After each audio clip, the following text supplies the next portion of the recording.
The very best in professional football entertainment. Along with the game, we'll bring you complete news, highlights, and features from the Canadian Football League.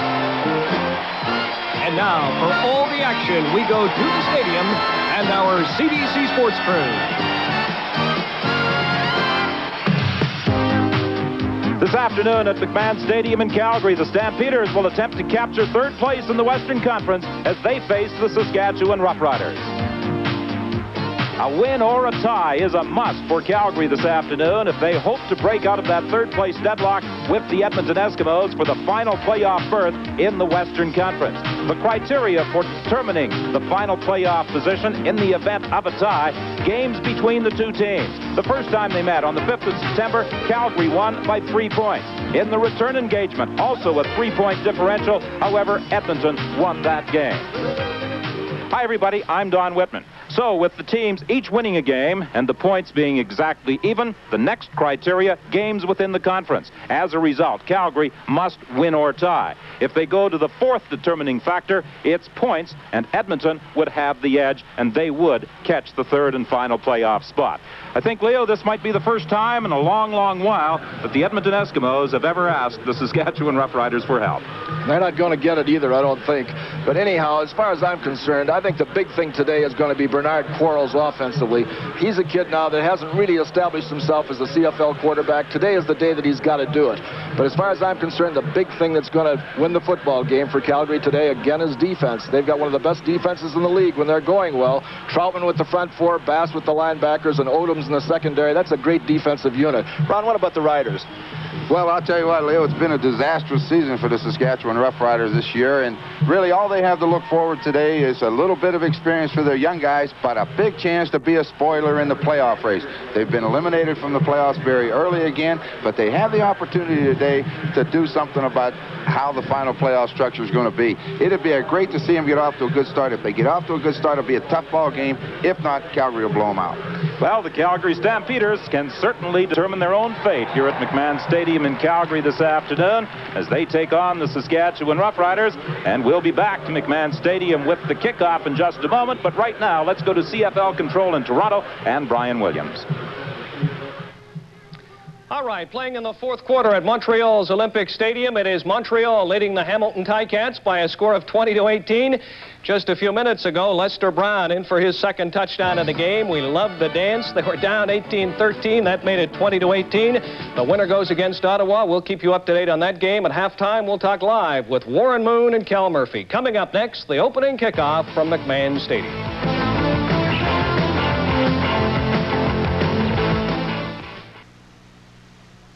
The final audio-video sale of the year ends Saturday.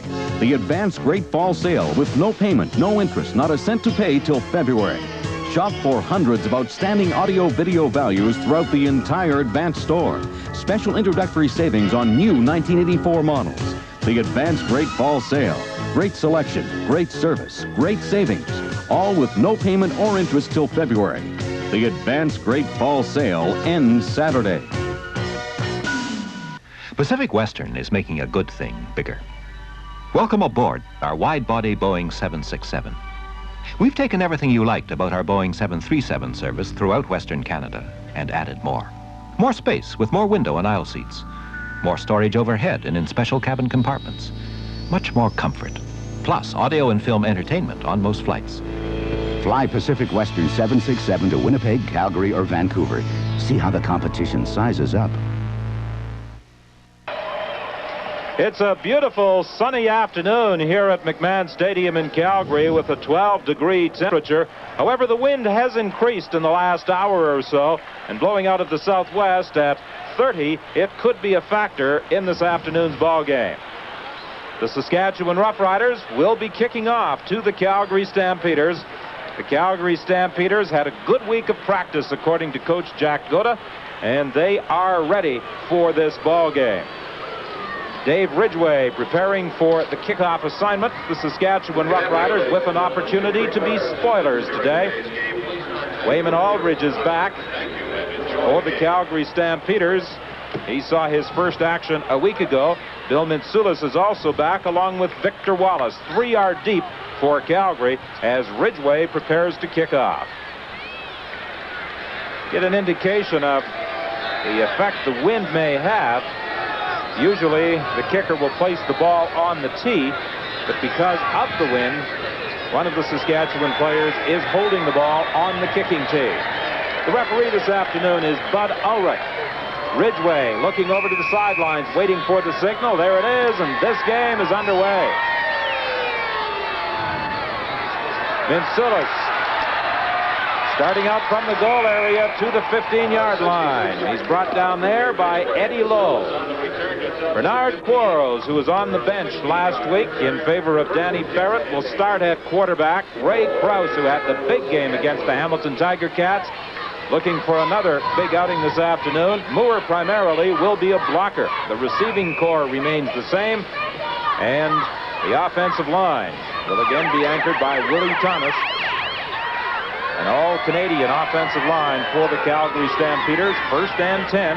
Their outstanding young rookie, Bernard Quarles, directing the attack from the 15-yard line. Krause takes the pitch. No running room as he tries to go left in the grasp there of Al Johns. A pickup of maybe 2 yards. Defensively, this is the way the Saskatchewan Roughriders are lining up. Olsen, Johns, and Morgan, the front three. The linebackers, Emery, Lowe, Robinson, and Goldsmith, but I think we'll see a lot of action this afternoon from Jerry Friesen. At least that was the indication from Coach Ruben Berry. On that first play down, they put the fullback in motion to the right and then pitched back to the halfback to the left as a counter play to the motion. Wide open, Ulrich, he's got it out to the midfield side. Don, that's an ideal throw. You caught the Saskatchewan Roughriders in what you would term a 3D zone, where there's only 3 people covering the field, and Quarles got it into the seam. You'll see Marshall Hamilton, number 24, come over to try to get it. He just misses the ball, but that's the ideal spot. If you can get that ball in there, there's a lot of running room. A gain of 35 on this Bernard Quarles pass to Wayman Aldridge. That safety man has to make that play. Bernard Quarles quickly moves Calgary out of its own zone. The handoff to Krause. At the 50-yard line, he is stopped by Rusty Olson, a loss of a couple of yards. Krause was chosen the outstanding offensive player in the CFL last week for his performance against the Hamilton Tiger Cats. 3 touchdowns the man ran for, 164 yards. They're going to have a little bit of trouble running on Saskatchewan. Their defense has played pretty well for them the last few games. I think they're going to have to throw the ball in order to move it.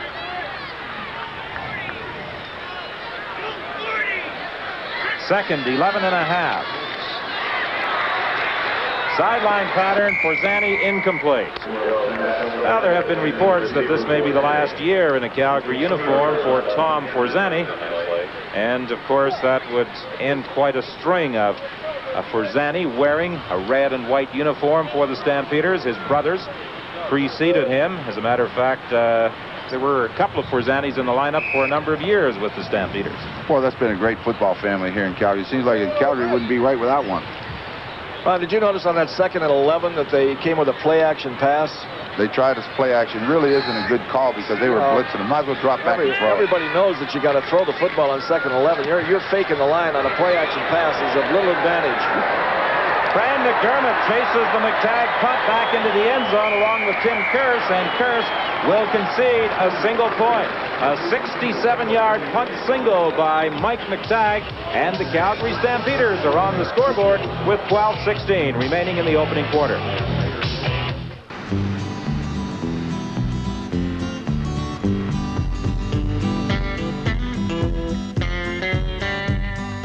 O'Keefe's Extra Old Stock. Great big taste. For those who want it, O'Keefe's Extra Old Stock. Premium quality, fully matured. A taste you can count on. O'Keefe's Extra Old Stock. Great big taste. Great big taste. How do? I'm Carol. Carol Channing? Yeah. You know me on stage as Dolly or Lorelei Lee, but when I'm on television, you see me at my best on a Sanyo Spectra TV. Such a sharp picture. Such gorgeous color. Sanyo makes even me look good. Which is something. In fact, if you'd ask me or Dolly or Lorelei, we'd all say that Sanyo is a star's best friend. 1-0, the Stampeders lead the Roughriders. Their first offensive series, green and white, with rookie quarterback Homer Jordan. Figure and Washington have been the running combination throughout the season. They have made some changes throughout the year in the receiving department. The offensive line has pretty much remained intact. First and 10. Calgary Stampeder coaching staff has a lot of respect for Homer Jordan, the Saskatchewan quarterback. And on the first play, Hart, acquired from the Ottawa Roughriders, in there at that running back spot in place of Greg Figure, and he rips it out to the 45-yard line, almost a gain of 10. The Calgary defensive unit, very, very strong last week. Danny Bass, the inside linebacker, the Shenley nominee, is the outstanding defensive player. That secondary of Calgary has been very effective throughout the year as well. At second and about a yard, play action. Jordan is throwing deep, looking for kids. It's picked off. Darryl Moyer, the free safety, came over to provide additional coverage, and the pass intended for Tim Kearse picked off by Darryl Moyer. Don, what you have is a man-to-man defense in the secondary where Ray Odoms was covering the receiver, but Darryl Moyer just sits back in the middle. His job is to watch the quarterback, and when he throws it, you go get it. Darryl Moyer does a great job of going to the football. Homer Jordan makes a play-action fake, second and short yardage, tries to catch him in a man-to-man in a blitz, but you see Darryl Moyer playing center field, so to speak. He's in the middle. That's his job. That's the 7th interception of the season for the Calgary native. The University of Calgary graduate. Quarles in trouble. He's an excellent runner. He has a first down out to the 44-yard line. Stopped by Steve Dennis. This is what the Calgary coaching staff was talking about. When they talk about Bernard Quarles' athletic ability, I mean, when we watch him throw in pregame warm-up, he's got an ideal throwing motion, Leo, but that's what makes him good, is he can pull it down and run. And he's got that extra dimension. There's several quarterbacks in the CFL that have it, and it's a big advantage. If I ever came back to try to play professional football, I'd like to play that center field spot, wouldn't you? You betcha. Back there, get back there. Joe DiMaggio, and wait for those long passes. An 18-yard run by Bernard Quarles. It's first and 10 from the 44. Quarles with time to set up and fires the strike to Aldridge at the field mark. This is just what a young quarterback needs, to get off to a good start and throw about 3 completions in a row like he's done. That'll really help him. They've got good field position now, and the wind advantage is theirs, although the wind has died down. Bernard Quarles out of the University of Hawaii. And watching his defensive unit work, Reuben Berry, who took over from Joe Farraghelli at midseason. On first down, the pitch to Krause. He got back to the midfield stripe, and that was all, as Vince Goldsmith, who was enjoying an outstanding season, came over to make the tackle.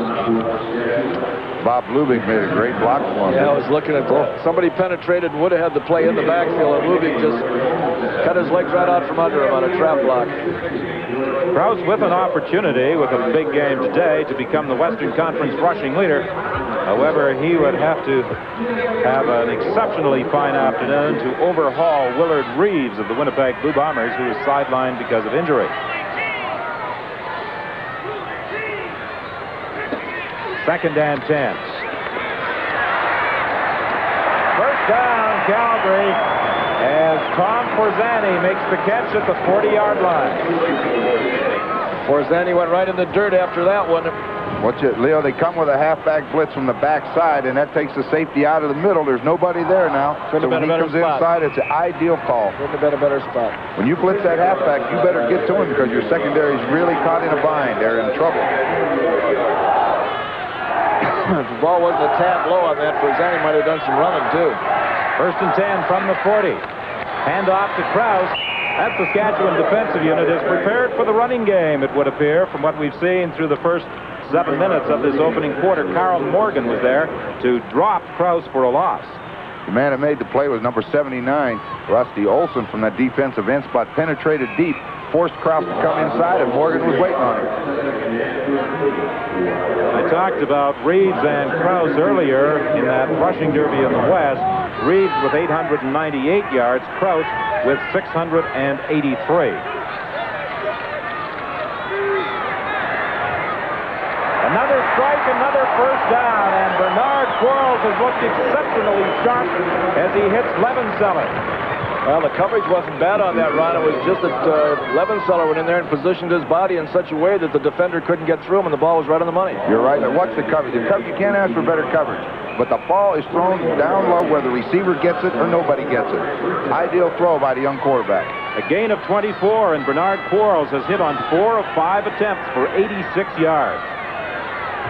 First and 10. The ball is at the Saskatchewan 18-yard line. The Stampeders lead it by a score of 1-0. Quarles again with time to throw at the 7-yard line to Mike McTagg. That should be another first down. Well, I'll tell you what I liked about that play, Don, is Bernard Quarles made a great read. Aldridge went up the middle. They double covered him, so he just turned to the outside, and there's McTagg running one-on-one. You see the only guy covering him is Kenny Hinton, the defensive back. That's a good read for a young quarterback. He went away from double coverage and threw to the guy that he should throw to. Bernard Quarles has had a better rookie season than Warren Moon, Dieter Brock, and other prominent CFL quarterbacks.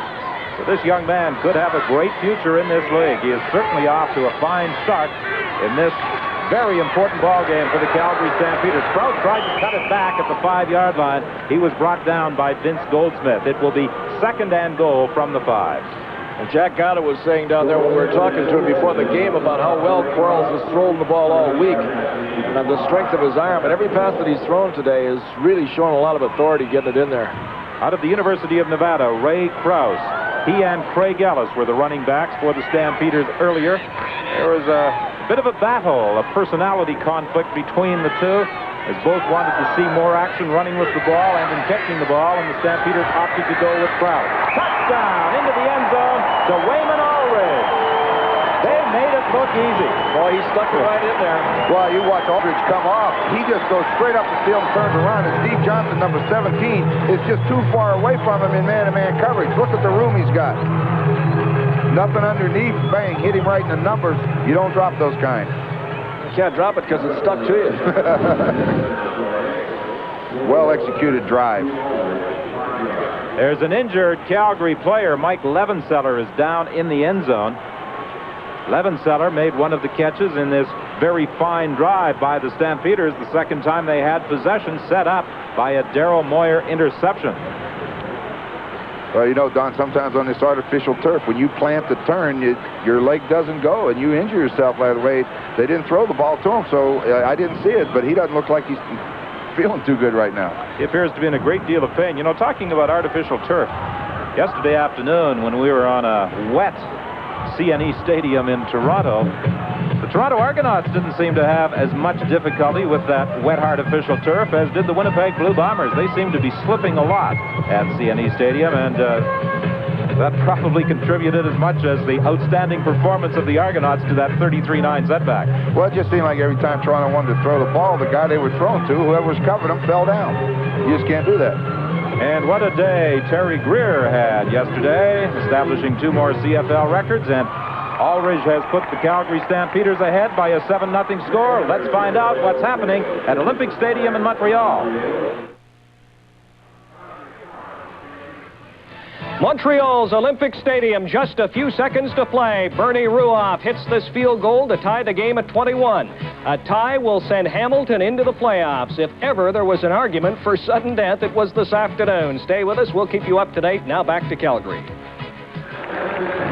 Well, 21-21 as Montreal and Hamilton battle for 3rd place in the East.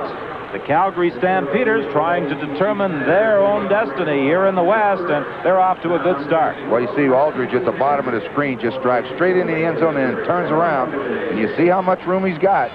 That's easy. One-on-one with no linebacker help. 6:05 the time remaining in this opening quarter as J.T. Hay attempts the point after. Tilio holds, and Hay puts it through. So the Calgary Stampeders have jumped into an 8-0 first quarter lead as quarterback Bernard Quarles has looked very sharp, and will be back with the Calgary kickoff after this. This is the sign of Canada's own energy. It's a sign of exploration for oil and gas along the ocean shelf. It's the sign of oil sands development. The sign of conventional oil production. It's the sign of Canada's own oil company. Petro-Canada. It's your oil company? Why not make it your service station, too? I like it. If you really like it, I really like it. we can help you get it. We're GMAC. We want it. We're GMAC Financing. When it's time for that new family car, GMAC can help you get it with financing to fit your budget. It's available right here at your GM dealer. If you really want it, we can help you get it. We're GMAC Financing. We got it. Nate Johnson and Mike Washington are back, waiting for the kickoff by J.T. Hay. Washington, of course, has been with Saskatchewan throughout the entire season. Number 80, Nate Johnson, acquired in a trade with the Winnipeg Blue Bombers. Trade that saw John Huffnagel go to Winnipeg.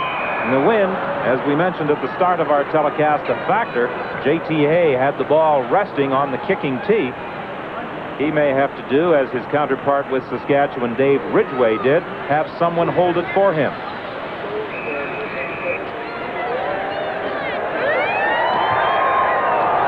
Tough one to field. A bounding ball that is going to be picked up by Ray Algard.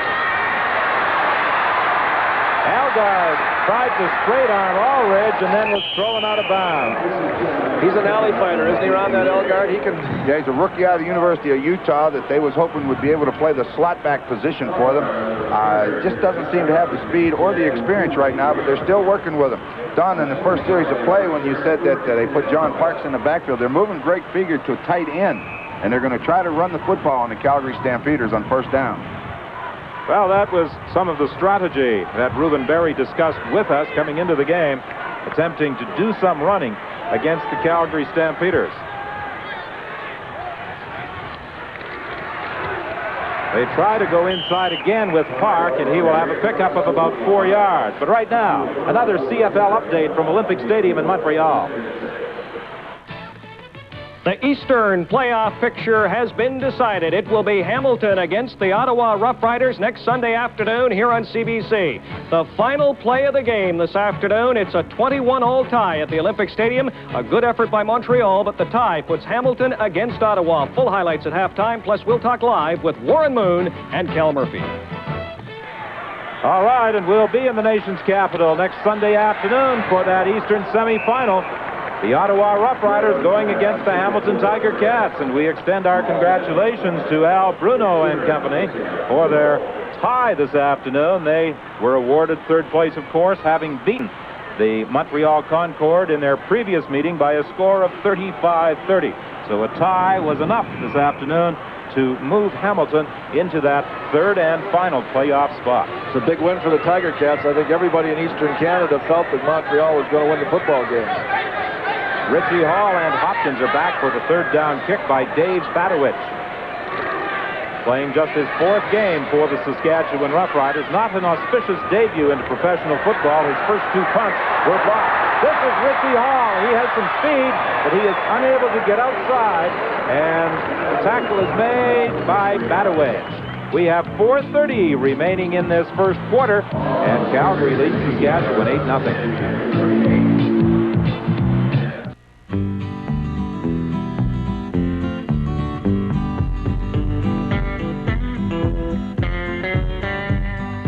O'Keefe's Extra Old Stock. Great big taste. For those who want it, O'Keefe's Extra Old Stock. Premium quality, fully matured. A taste you can count on. O'Keefe's Extra Old Stock. Great big taste. Great big taste. I'm going to demonstrate the Delco Freedom Battery's complete maintenance program. That's it. This little eye shows green for go. Sure, powerful starts time after time. Just try to find a better maintenance-free battery for your car or truck at any price. The Delco Freedom Battery. Get it? Then forget it. AC Delco.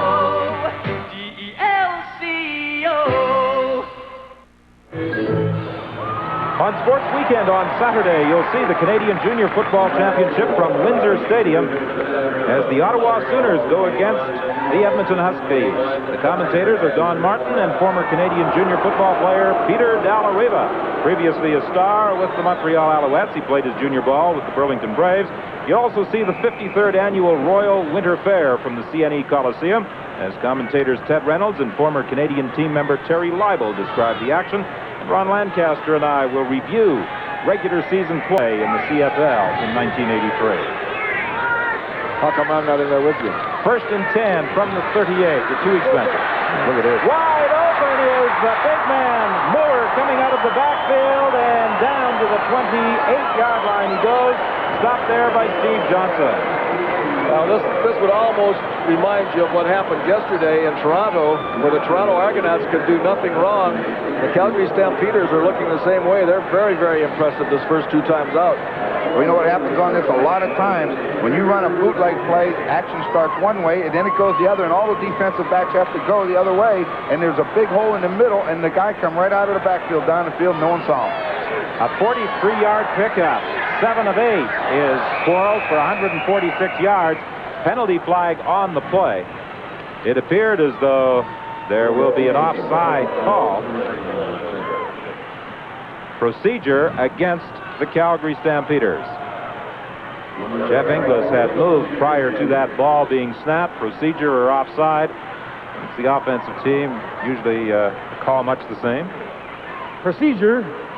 Calgary, number 51. First down repeated. It will now be 1st and 15 as the ball is back at the 34. Stampeders in front by a score of 8-0, 3:24 the time remaining in this opening quarter.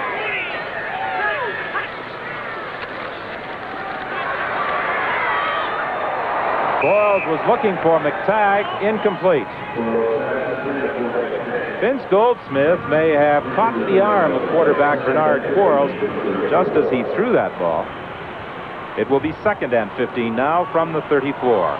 Don, congratulations to the Toronto Argonauts. Won 12 football games this year, making them the only team in the history of the Eastern Division to ever win 12 football games. And congratulations as well again to Terry Greer for that outstanding performance yesterday. 2,006 yards on the season. Boy, he looked just sensational. Goldsmith almost got Quarles. He spots the receiver open, incomplete. Just a little too far for Aldridge.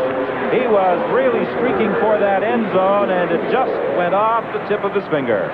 I think you're going to find that if Aldridge hadn't touched the ball, it was right in the hands of number 23.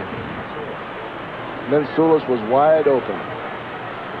Well, Aldridge made a great attempt to catch the football, but Minsoulis was standing back there waiting for it. You know what Aldridge did right there? When the quarterback scrambled, he was on the other side of the field, but when he goes to the one side of the field, you get over there so he can see you, and he found it. J.T. Hay will attempt to increase the advantage for Calgary to 11 points. The kick is good, but there is a penalty flag on the play as well. It appears as though the call will go against Saskatchewan. Offside is the indication from referee Bud Ulrich. I think it was Dennis that came offside from the offside. I think they'll decline this, take the 3 points. Offside. Saskatchewan, number 25. Declined. First down. So the field goal will stand. It's now an 11-0 game. The Stampeders leading.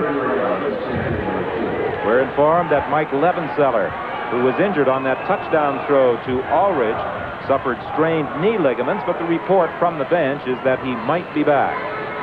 Veteran trainer Alex Reski working on him. The Saskatchewan Roughriders will be scrimmaging 1st and 10 from the 35. It'll be interesting to see if they stick with that initial plan of attack, trying to run against Calgary. They get to Washington. This is going to be a tough team to try and run against. Ed McElhenney, Ed McElhenney, he just stood up that offensive tackle and just stepped right to the outside and gathered him in. There's a lot of teams in the league I might want to try to run on before I'd run on Calgary. They are an awful, awful tough defense. I'll tell you what, we saw defense yesterday. Toronto's defense just shut everything down. What a game they played. I'll tell you, Toronto, and everybody's going to think that I'm a Toronto fan the way I talk about it, but their defense played about as well as you want to see a defense play. All through the entire defense, not just one individual, but all of them. As you pointed out in our telecast yesterday, Leo, they play as a unit very, very well. Greg Bigger takes the screen pass. Penalty flag flies. Bigger was upset by James West. And tickets are going to go on sale, Don, over in the East for that final playoff game on November 10th. And the ticket offices will be opened between 9 o'clock in the morning and 6 in the afternoon. So for all Toronto Argonaut fans, their opportunity to acquire those tickets for that Eastern Conference final as the Argonauts will go against either Ottawa or Hamilton.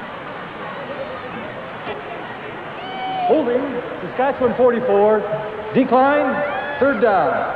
Roger Aldag guilty of the holding call. The penalty declined by the Calgary Stampeders as Saskatchewan failed to pick up first down yardage. And Badowich is punting to Hall and Hopkins. Hall had a 74-yard punt return against the Saskatchewan Roughriders when they last met in August at Taylor Field in Regina. They have the return on. The ball bounces back towards the line of scrimmage, picked up on the run by Hall. Penalty flag on the play as he is upset at the 50-yard line. That Badowich gets in there quickly. The punter is downfield very, very fast. You know, on that last one when he punted, when Hall made the nice run back, he was really covering in a hurry. Most kickers hang back there, the safety man, but he goes down the field in a hurry. Most kickers don't like to get that close to where the action is. Ruben Berry was telling me before the game that Badowich loves to get into the action. Well, you know, he was a slot back. He played in, as a pass receiver with the Regina Rams all through his career, and a pretty good one. No yards. Saskatchewan, number 2, first down. Greg Bigger had encroached upon that 5-yard area, so the no yards penalty gives Calgary excellent field position again at the 54 of the Roughriders. We're into the final minute of this opening quarter, and the Stampeders have totally dominated. Bernard Quarles has looked particularly sharp. Getting the starting assignment again after sitting out last week's game against Hamilton. Throwing deep! Incomplete. He was looking for Victor Wallace, who had maneuvered in behind Ken Hinton. He got a little bit of pressure, and he had to throw it a little bit before he wanted to, but the time that he did have, Wallace put 3 or 4 moves on Kenny Hinton, and then finally just went by him. And Sulis comes into the ball game now as McTagg goes out, as Coach Jack Gooda continues to help his quarterback call plays.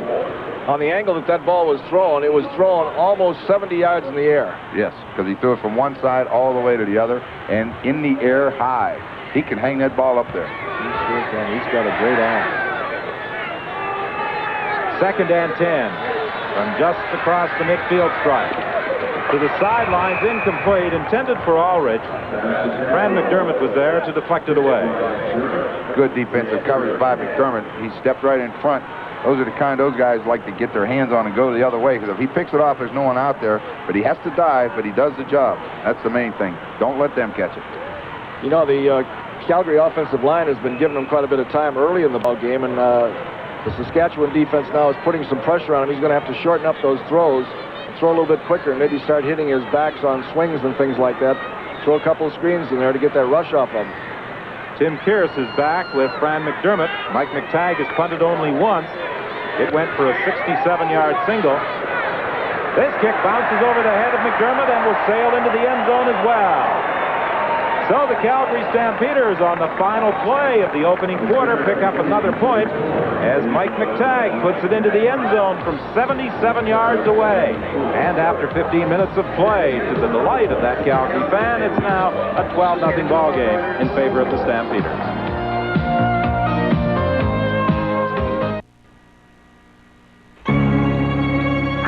You look forward to it all week long, and then you get knocked around so much you wonder why you do it. But right from the first time you played, you knew you'd found your game. And right from the first time you tried OV, we'll bet you'd found your beer. That's why you just say OV for that great tasting beer. OV, OV, oh yeah.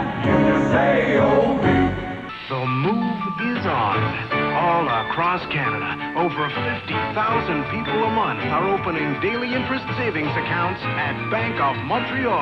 I switched to earn daily interest the day I make a deposit. Interest paid monthly. That's 12 times a year. My old bank's regular savings account only paid it twice a year. That's why over 50,000 a month are opening daily interest savings accounts. Enter the Super Savings Sweepstakes at the Bank of Montreal today.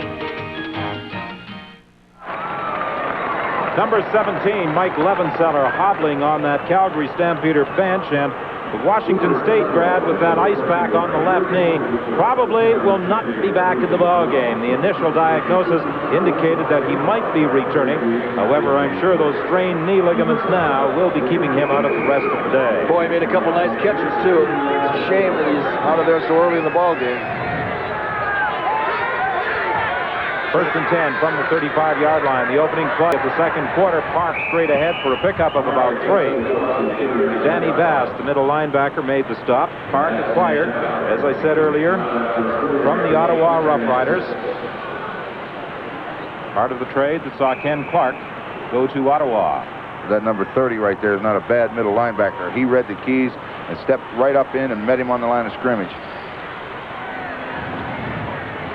So far, the Stampeders have really dominated the ball game as the statistics tell the story of what has taken place through 15 minutes plus of this ball game. The blitz coming from the backside, the pass over the middle, intended for Stu Fraser, incomplete. Yeah, and Moyer is pounding on the ground out there. He was in a great position again as that center fielder to intercept that ball, and as he closed in on it, he slipped, or he would have had another interception. He's playing hurt. He was shaken up last week against the Hamilton Tiger Cats, and he appears to be in some pain as he comes off to that Calgary Stampeder bench. Well, Jack Goode is feeling right about now that if they can get another score on that board in this quarter, that defense is going to do the rest for him. Well, Badowich has been punting into the wind. Let's see how he fares with it at his back. Oh, that came very close to being blocked. James West was driving through. And the Calgary Stampeders almost gave up the ball as Hopkins had difficulty fielding it following that 53-yard Dave Badowich kick. But it will be first and 10 Calgary from the 18 when we return. This is the M1, England's busiest motorway. The M1 has the highest accident rate in all of Britain. But here's an amazing fact. There's an automobile tire used on the M1 that provides such extra safety, a car insurance company actually offers lower premiums to people who use them. What kind of tires? Goodyear. We want you to have the best radial tires in the world. K-Tel presents Dance, Dance, Dance. This album will be the hit of your next party, and everyone will want to dance to them rolls as they play your favorite medleys. Have fun with the twists, waltzes, polkas, the shotties. Down-home fun with the 7-step, the barn dance, and of course, the bird dance. And many, many more. Dance, Dance, Dance from K-Tel is great fun, and it's in stores now. Back at McMahon Stadium in Calgary, Don Whitman, along with Leo Cahill, Ron Lancaster, and the only left-handed spotter in the business, Mo Zimovich, as we watch the Calgary Stampeders scrimmage for the first time in the second quarter, and they really looked impressive during the opening 15 minutes. They want that third and final playoff spot, and there's not much doubt that they're going after it the way they have started this ballgame. And I think, like I said, Don, that if they can get another score on this second quarter right here, that they're going to be very tough with the defense that they have.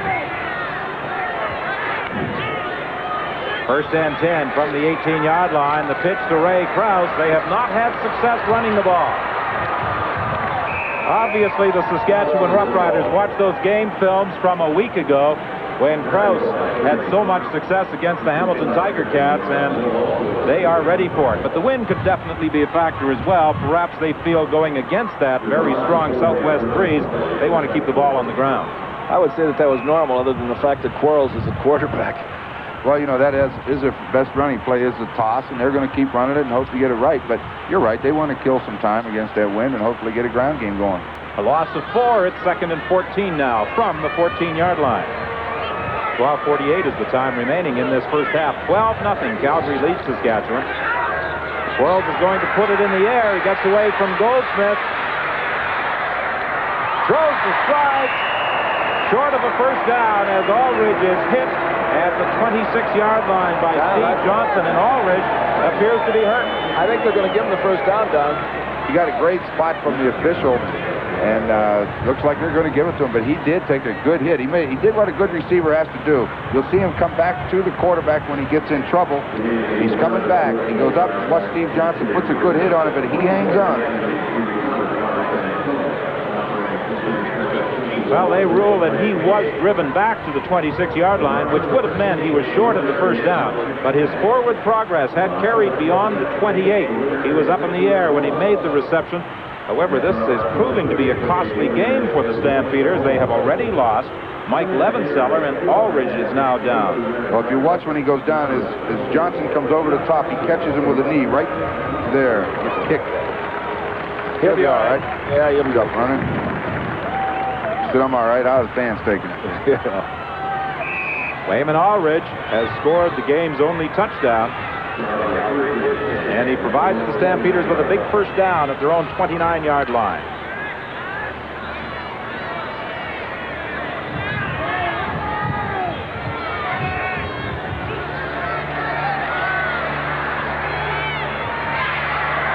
Quarles is in trouble.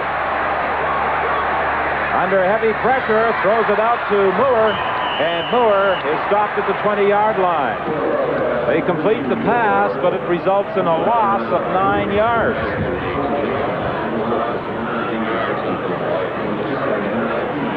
Quarles looked like he's laughing going back to the huddle there. He's probably telling Moore, you didn't really want to catch that one under those circumstances. There's some stick 'em. Stick 'em. Are they legislating as strongly against that stick-em now as they used to about not putting it on your pants and your... Yeah, they don't want it all over your uniform. You can still put it on your hands. Aldridge is back in the ball game. Mitsoulis is out. It's 2nd and 19.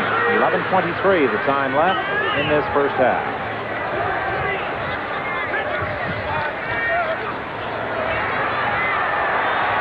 Quarles will run with this one.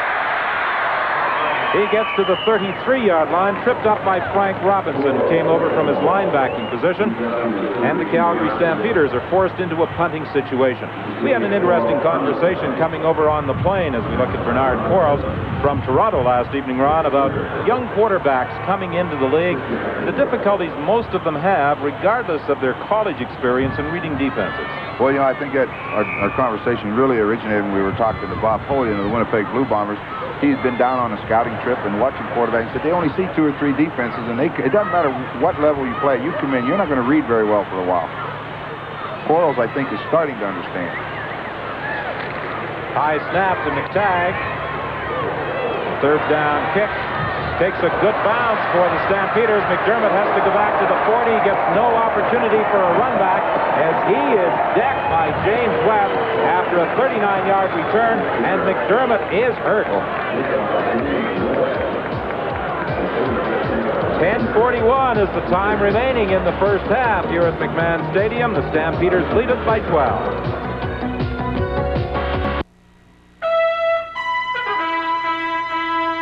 You've rehearsed it 1,000 times, yet it's never the same way twice. But right from the first time you played, you knew you had found your game. And right from the first time you tried OV, we'll bet you had found your beer. That's why you just say OV for that great tasting beer. OV, OV, oh yeah, you just say OV. When Apple invented the personal computer, we were all alone in the world. But soon it seemed that everybody was trying to build a better Apple. Well, somebody finally did. Lisa from Apple. So advanced it puts us right back where we started. Alone again. Soon there'll be just 2 kinds of people. Those who use computers and those who use apples. CBC, the place to be for the 1983 Grey Cup, the Shenley Awards, the parade from Vancouver, then from the spectacular BC Place. It's the thrill of it all, pre-game show and the game itself. CBC's got it covered. Well, Fran McDermott shaken up on that punt return, but he was able to get up and walk off the field. The pass complete to Chris DeFrance. He picked up about 4 yards before being driven back by 3 Stampeders, led by Richie Hall. Well, you noticed Don, Saskatchewan going against the wind went with Elgard and Figure at tight ends on first down, then they brought the receivers in on second. Now that they've got the wind, they've got DeFrance in there, Stu Frazier in there, now they're going to open it up and throw the football. Boy, it just looks like Calgary's reading their mail, though, Ron. Great job of preparation by the defensive coaches. They've shut down almost everything that Saskatchewan's tried to do in this first half. 2nd and 7 for the Saskatchewan Roughriders. Jordan rolling out of there, throwing deep. He's got Nate Johnson open. All the way down to the 12-yard line. Nate Johnson had the speed, and he maneuvered in behind Ron Hopkins, and Homer Jordan put the ball on the money. Well, this is one of Jordan's strengths.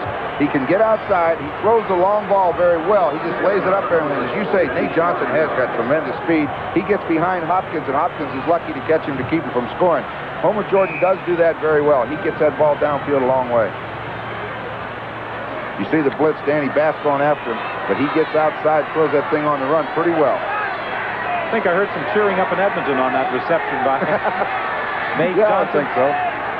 A 55-yard pickup. It's 1st and 10 from the 12-yard line. The pass off the fingertips of Chris DeFrance. Boy, he had a one-on-one out there on the outside. And that Jordan can run with the football. If he give him a little move out there, he'd been in the end zone. I'll tell you one thing, you can't fault Chris DeFrance for not catching that football. He really let it go. The Arizona State grad had to go high for that one as well. Talking about young quarterbacks, we've extolled the virtues of Bernard Quarles. Homer Jordan comes out of Clemson, and of course he's familiar to pressure situations, having played for a national champion. Well, that's what Leo said earlier. He's been there. He's been in a national championship game, and I'll tell you, that's pressure by itself, so he's been in the big ones. Jordan is going to run this one. He'll score. I believe he could have done that the first time, but he took advantage the second time. And regardless of where the Rough Riders play, you'll see those green and white pom-poms because they always have a fairly large contingent of fans traveling with the team. Well, you see him cut inside the blockers, makes the good move, and just puts that head down on those last couple yards and go for that end zone, and he gets in there. You see him sprint to his left. He cuts inside. It's already decided, and he makes the good move right here when he comes back away from those red jerseys. You smell the goal line. You see him smell that goal line there? He just went right in there and said, that's 6. Greg Figure threw a good block on Danny Bass down near that goal line as well to enable Jordan to get in. Well, with the point after and 9:06 remaining in this first half, it's now 12-7 Calgary in front of Saskatchewan, and we'll be back for the Saskatchewan kickoff after this. Excitement. Nobody's got it like Pontiac.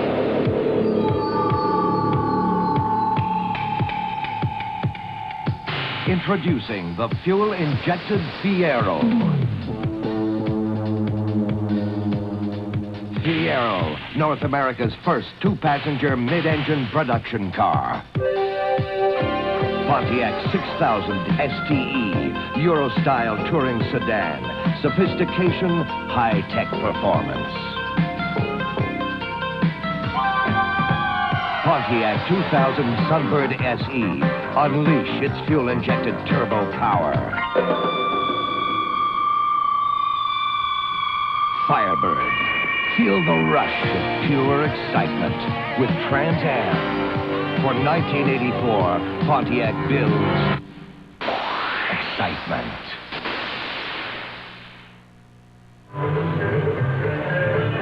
Next Sunday, we'll be in Ottawa for the Eastern semifinal. The Ottawa Roughriders against the Hamilton Tiger Cats.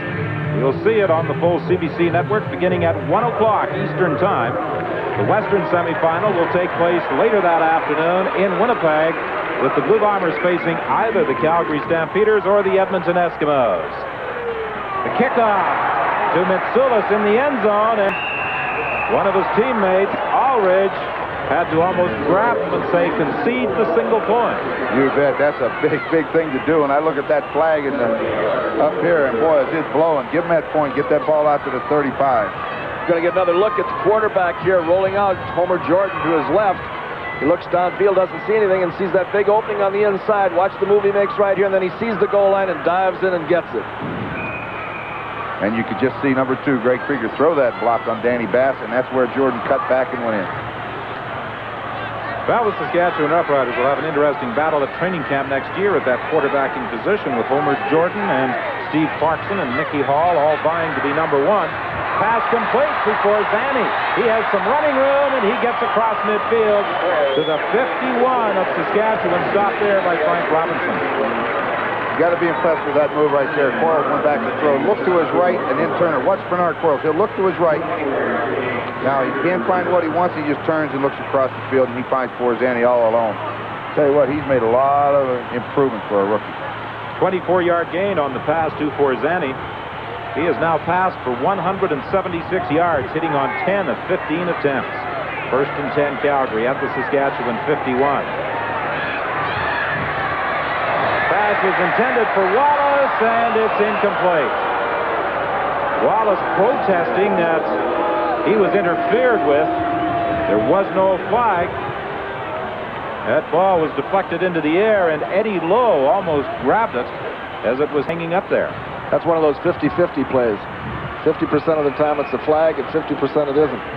Well, I thought it was excellent defense by Ken Hinton that time. He came to the side, that ball went up in the air, and it looked like they were playing volleyball after that. Second and 10, the ball at the Saskatchewan 51. 7:50 the time left in this first half. It's 12-7, Calgary in front. Quarles drills it over the middle.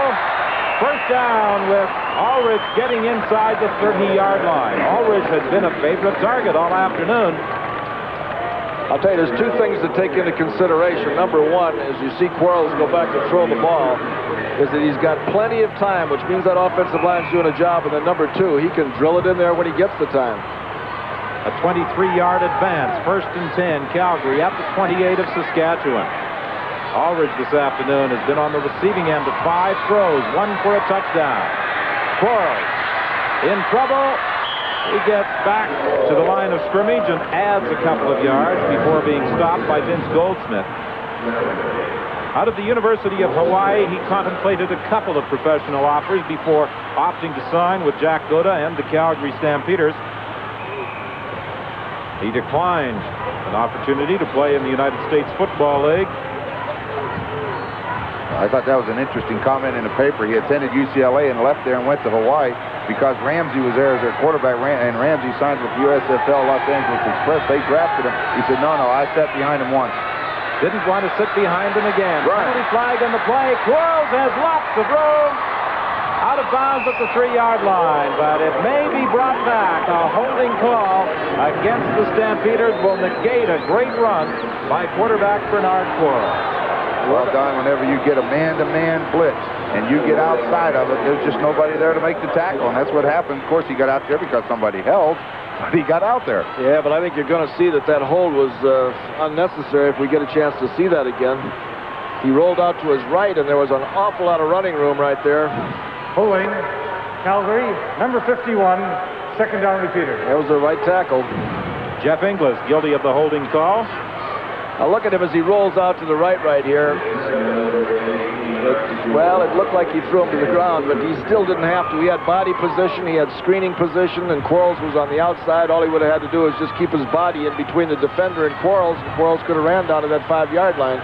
You can't make mistakes like that getting this close to the playoffs.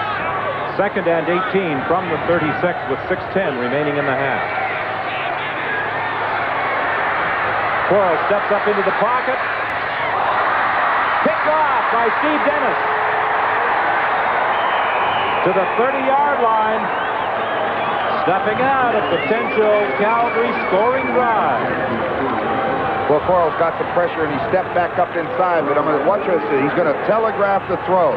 He's going to look right at the receiver, and Steve Dennis sees it, and he cuts in front of him. Look at the running room he had in front of him, too, if he decided and elected to run with the football instead of throwing it.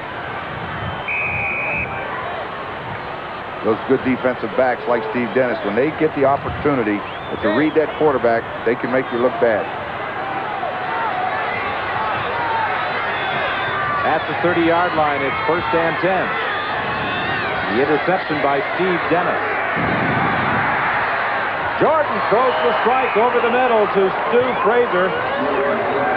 Boy, that was a real good throw under a lot of duress. He was off balance, had his back foot up in the air almost, and still got the ball off and got it in between two defenders. Well, that sure was, Leo. Watch him. Look at that. Stu Fraser's a reliable receiver. He's learning how to play the inside slot back position. He just found the hole, and Jordan found him. Jordan's starting to put things together. He's relaxed. He's playing now. 5:11 is the time remaining in the ball game. It's 1st and 10 from the 47. That was a 17-yard gain to Fraser. He's got Chris DeFrance for a pickup of 9. Richie Hall was there to make the stop. He doesn't have bad hands, does he, Leo? Did you see him reach up and grab that thing? Boy, he took the stripes right off the ball on that one. All right. DeFrance, the leading Saskatchewan receiver coming into the game with 66 receptions. He ranked 6th in the Western Conference.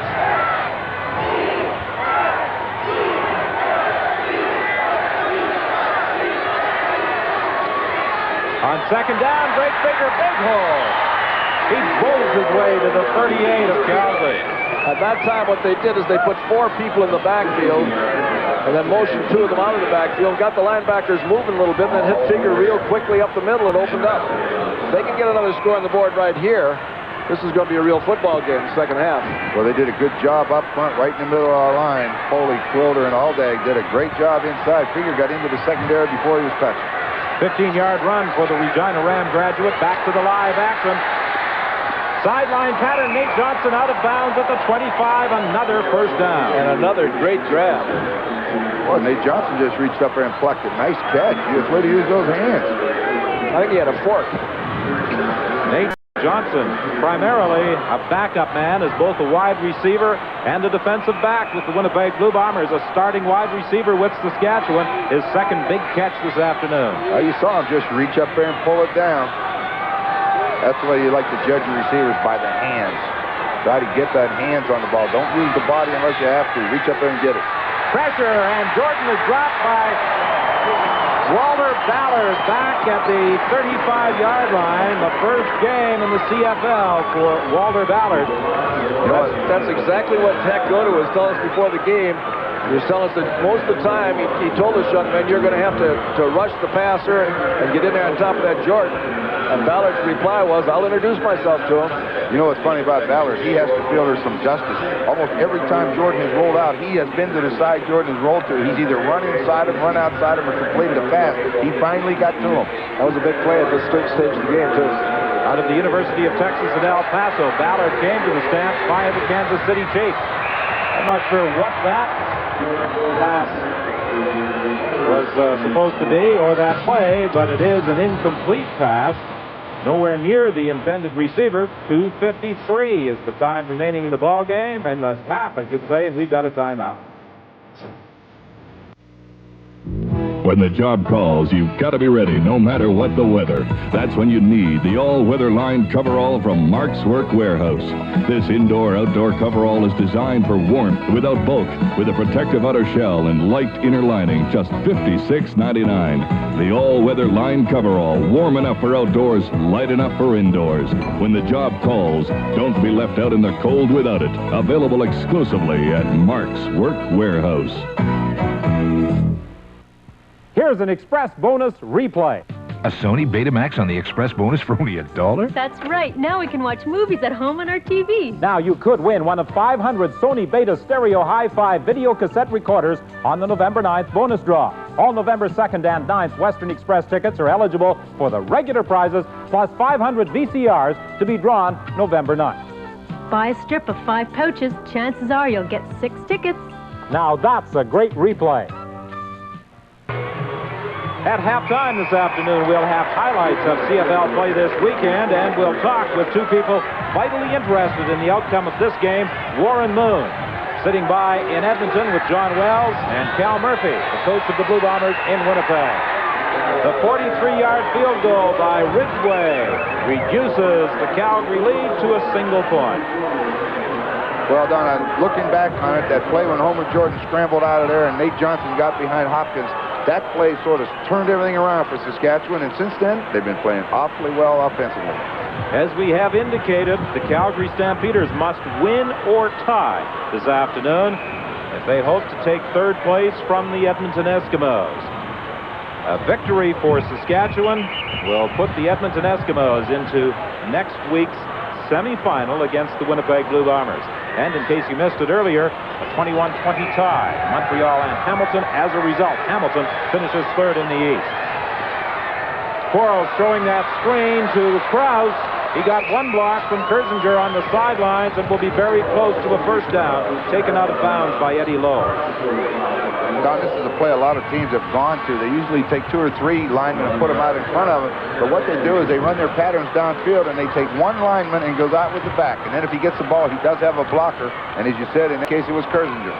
Well, down at that part of the field, Ron, in this stage of the game, those little short passes will get them out of trouble, and then he can get out there where he can operate. Just outside the 45, it is a first down, Calgary.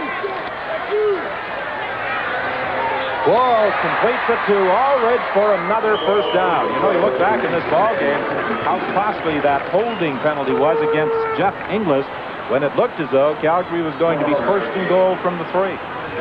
Well, you know, those are the mistakes that Leo always talks about. Turnovers and penalties can kill you. What do you call those, Leo? Coach killers? Those are coach killers. Those are why coaches have a real association with moving companies. First and 10 from the 52 of the Saskatchewan Roughriders. The Stampeders in front by just a single point again. A strike over the middle, and this time Tom Forzani is on the receiving end. Boy, Forzani just loves it. He's older than baseball, and he's catching those balls down there and really playing it. You know what?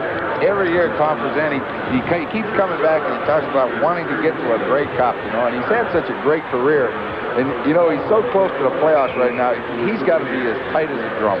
He loves to play football. He really does. I heard Ken Newman say the other day he played till he was 50. He keeps catching the ball like that, Jake may let him. Drop play with Krause from the 36-yard line. He's stopped by Eddie Lowe.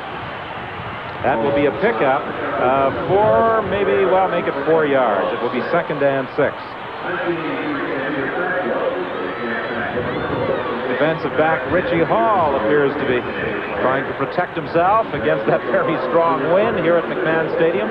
Well, the Argonauts had such great success yesterday with 18 different variations of screens. I don't know why the Calgary doesn't screen the ball more, because they throw it so much.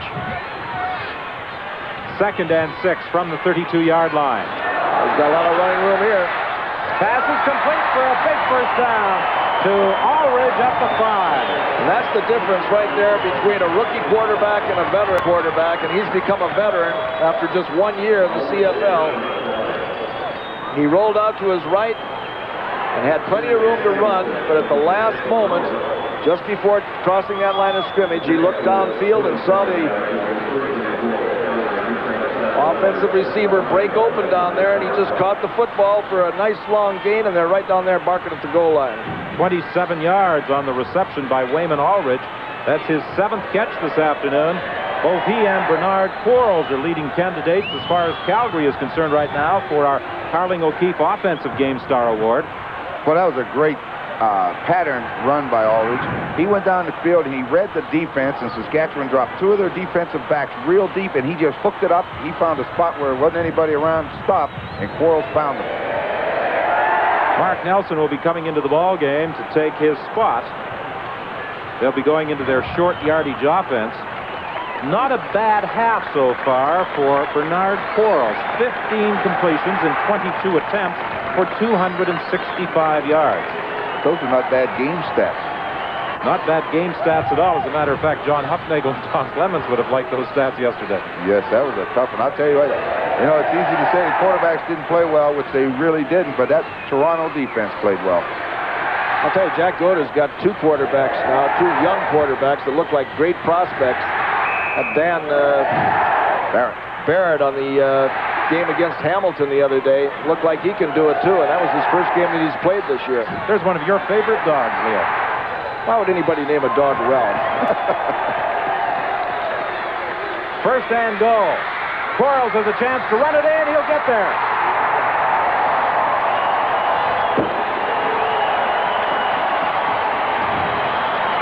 That was athletic ability.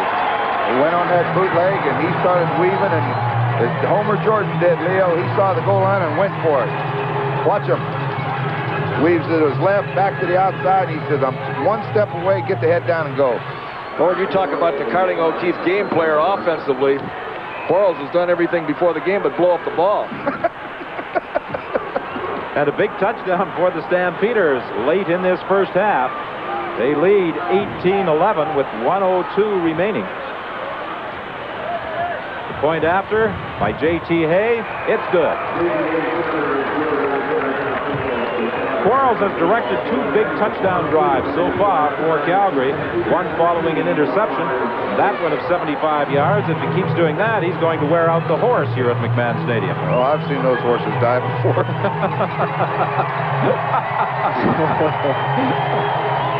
You played the game over here where the score was 38-35, Ron. That must have been a long night. I'll tell you what, we talked about that last night on playing again, Leo. That was probably, I would have loved to have sat in the stands that day. It was a great game. We'd take 8 minutes to score running the ball. Peter Liss could score in 38 seconds. Bang, bang, bang. It was a great football game, but I'll tell you what, that was a big drive right there. You know, the Saskatchewan would come back, put 11 points on the board, and started to make a run at him. In fact, was outplaying him a little, and then Quarles turns around and marches it down. That gets momentum back on your side. Yeah, with just a minute and 2 seconds left on the clock. You know, that's nice to go in at halftime with that kind of a bulge now. Well, they got to stop him with that win. Saskatchewan with that win. Nate Johnson and Mike Washington are back as J.T. Hay will not kick off. The ball blows off the kicking tee. I would think there'd be some danger in not having one of his teammates pin the ball here, because just as he kicks that ball, it could blow off that tee. And then he misses it, and then he hurts his leg. It looks like the Charlie Brown cartoon character.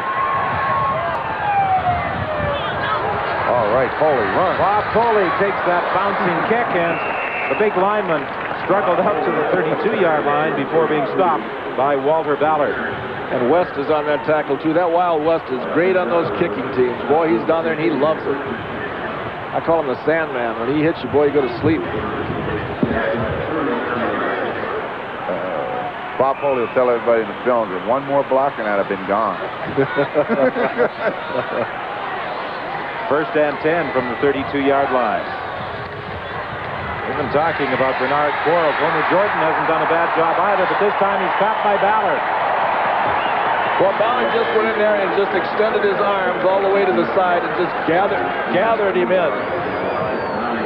He beats the contain on the outside. You can't see it yet, but watch him come in and just open up his arms and just gather him in right there. Yeah, I got you. Ballard was recommended to the Stampeders by former assistant coach. He went down to the Kansas City Chiefs. You got me. This is a quiz on second down. And Jordan goes out of bounds at the 29-yard line, forced there by Ballard. Well, if Ballard keeps this up, he's going to have to deserve a little consideration for our Carling O'Keefe game start defensively.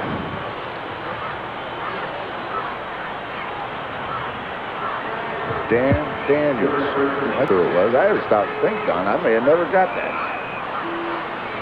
You got it.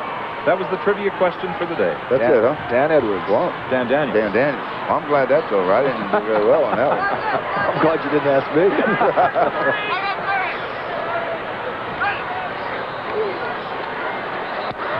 The third down punt by Badowich with 26 seconds remaining. Bounces to Hopkins at the 40-yard line. Good bit of running to pick up. 9 yards on the return. Just 18 seconds remaining on the clock. A 43-yard punt by Dave Badowich. Well, when you have the wind, that's the one you want to get it up in the air and let it ride. But with only 18 seconds, they're probably far enough away to hold it. Well, he did, as you said, he did an awful lot of running just to get 9 yards on that. That reminds you of the story. The guy that got the ball and was running back and forth across the field, and the defender just fell down. One guy said, "Aren't you going to chase him anymore?" He said, "No, he'll be right back."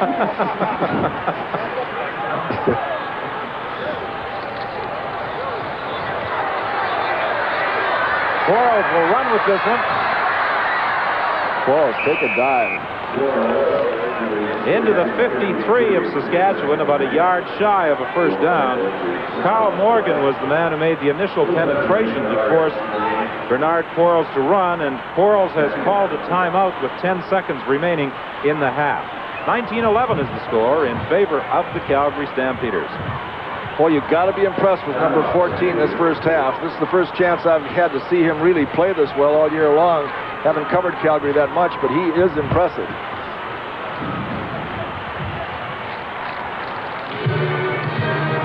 Quarles talking to head coach Jack Goda, assistant Pat Hill, and Jerry Keeling, the quarterback coach, also involved in the discussion. 10 seconds remaining here in the half. Well, this program is copyright and is strictly for the private use of our audience. Any reproduction, retransmission, or exhibition in whole or in part without the express written consent of the Canadian Broadcasting Corporation is strictly prohibited. Lancaster's always trying to make me follow up on that.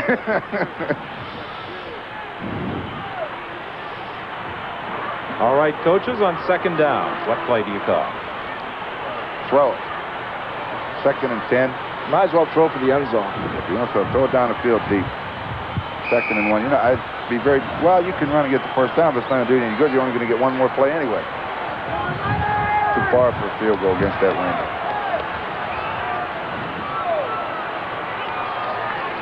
Go for the fences. Well, he's got him down there if he throws it. The pass is complete to Forzani. Forzani is going to be stopped short, and that is the end of the first half.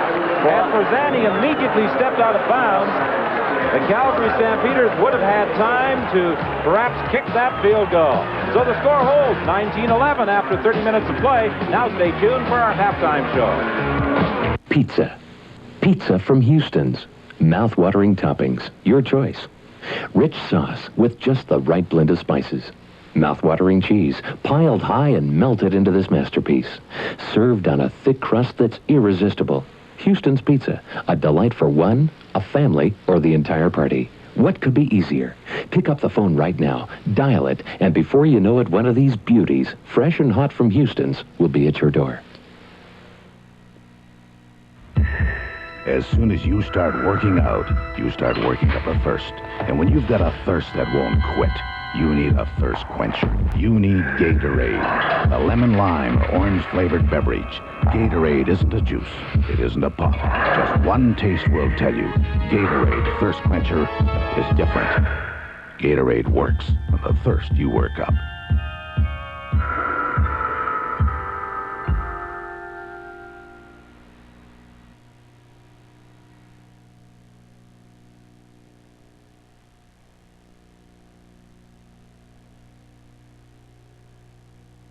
About it. Do it. Do it with a friend and you both can bend. Do it for your muscles, it'll make them hustle. Do it for your feet, it's kind of neat. Do it with some action, participation. Don't just think about it. Do it. Participation. Get with the action. Do it.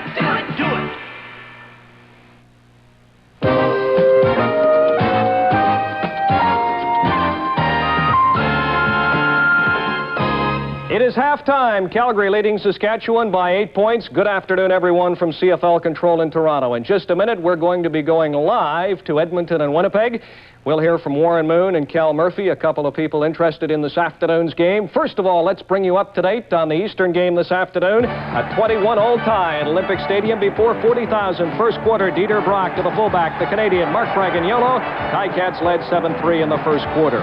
In the second quarter, a fella that had a big afternoon, Lester Brown, with a nice touchdown run to the left side. At halftime, Montreal, to the delight of the big crowd, leading 13-11. However, Hamilton takes the lead, third quarter. Brock going to rookie Scott Colley out of BYU. Brigham Young University. Ticats in the lead, 18-13. Fourth quarter, Lester Brown, second touchdown. This time, let's have a look at that sweet dance. Yes, sir, down once. Now, late in the game, it is Bernie Ruoff. Here's the field goal to tie it at 21. And that's how it ended this afternoon at Montreal's Olympic Stadium. You know, you really have to congratulate Joe Galat. The Concord put on a good show this afternoon. However, it will be Hamilton going into the Eastern semifinal, which is next Sunday afternoon at Lansdowne Park in Ottawa. There were two games yesterday. They didn't really mean anything. BC, an easy win over Ottawa. Toronto, an easy win over Winnipeg. The only significant story yesterday was the performance of Toronto's Terry Greer. All right, Toronto's Exhibition Stadium, a crowd of more than 32,000. Tone for the game is set early. Here's the first touchdown, Holloway to running back Cedric Minter, also a good pass receiver. Here's the winning touchdown in the game to the former Saskatchewan Roughrider, Emmanuel Tolbert. The Argos were off and rolling. They won easy, 33-9. The story of the day, though, is this man, Terry Greer, the best receiver in the CFL. A record 105 receptions, breaking Brian Kelly's record. Later in the game, Joe Barnes now passing to Greer. That gives him more than 2,000 yards.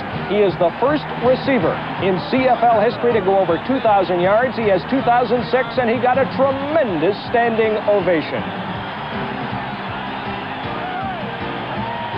Terry Greer is honored by his teammates, and believe me, the accolades are well deserved.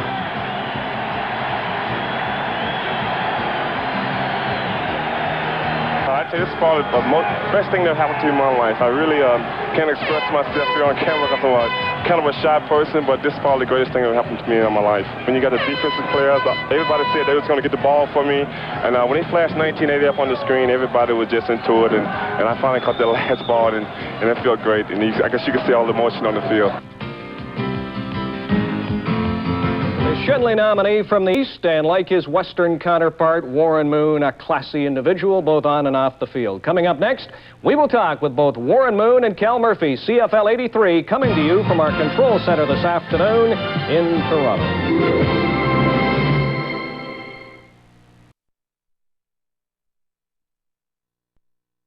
All in the minor leagues. Bay City Blues, Monday. 28,200. The official attendance at McMahon Stadium this afternoon. Obviously, there are some Saskatchewan and Argonaut supporters among that number. The Saskatchewan Roughriders preparing to kick off to the Calgary Stampeders to get this second half underway. The ball sails into the end zone. Mitsoulis wisely did not attempt to field it. Will it roll through the end zone?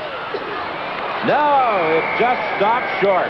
He was hoping that the ball would sail through the end zone, but it results instead in a single point for the Saskatchewan Roughriders. Well, as far as Calgary is concerned right now, they're going against the wind in the third quarter. Their plan is to be able to stay even in this third quarter, not allow Regina to get any points, and then in the fourth quarter they'll have the wind advantage, and they should be able to take over the ball game. But we'll see what happens here. Look at the edge statistically for the Calgary Stampeders through the first 30 minutes of play. 314 passing yards for Bernard Quarles. And he'll start the second half by throwing the football, or at least attempting to. He's being chased by Goldsmith, gets the pass away. It's knocked down on the sidelines by Hinton. Well, he saved a big loss there, but he took a chance when he threw that ball because it could have been intercepted. That's a bad way to start the third quarter. He'd have been better off throwing that thing right up in the stands, right over top of the Saskatchewan bench. Or to Ralph the dog. In reflecting back on his career, he talked about his days at the University of Hawaii, where during his first two seasons he had some injury problems and was the number 3 quarterback. However, a year ago he got the opportunity to be the number 1 quarterback on the team and certainly responded. Second and 10 from the 35. Forzani out of bounds with a first down at the 54. Boy, what a nice touch.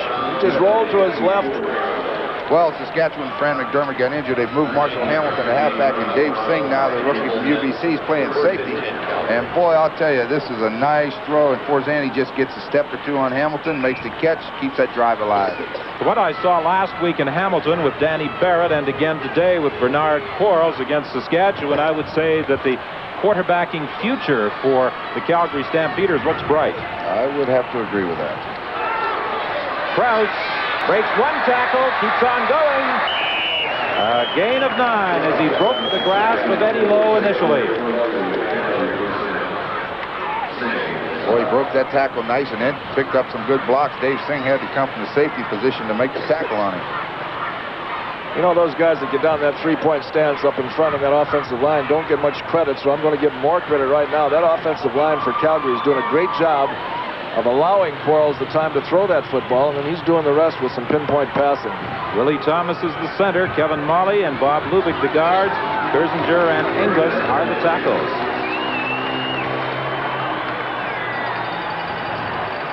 It doesn't look like there's much there, but he finds it, and when he finds it, he turns on that burst of speed and almost makes the first down on it, which is the mark of an excellent runner.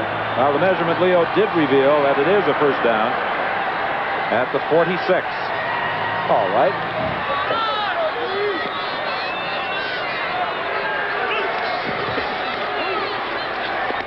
Throwing a little hit pass to Wallace.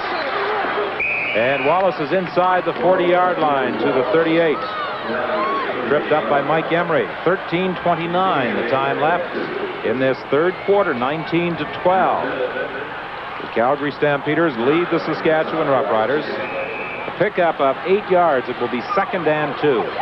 That's a play that they haven't used very much since the first part of the year. They fake like they're going to go to the right side of the field and turn around and go back to the left in a hitch screen. And that's the kind of a play when you get people cocked on one side on the defense. If you get a good block, you might go a long ways. Krause looking for that first down. He'll have to cut upfield. He's forced out of, well, not forced out of bounds yet, but now is. He got back to the line of scrimmage and not much further. Coaches don't like to see a back when you're only 2 yards away, heading for those sidelines. They like to see that back put his head down and drive forward. You got a guy like Krause as big and strong as he is, Ron. Give him the ball and let him go right up in there. Straight ahead. What they do is they run Ken Moore one way to try to get the linebackers going and then come back the other way with Krause. But, boy, you know, when you need 2 yards, you got to go get it. You got to, as Don just said, get that head and shoulders turned upfield and go. That would have been a big strike for them at this stage of the game, going against the wind in the third quarter. If they can get some points on the board, they may still, but that's going to be a tough assignment for Hay right now. Hay with a 44-yard field goal attempt.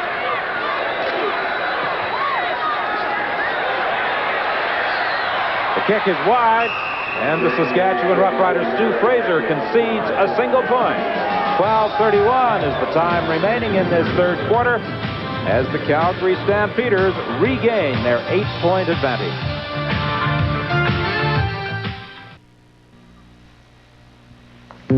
Name's Berger, reserved a car. Never heard of me, Ryan. Alvin J. Berger. Yes, where can I get a cab? That was a 4-door? The bus'll do.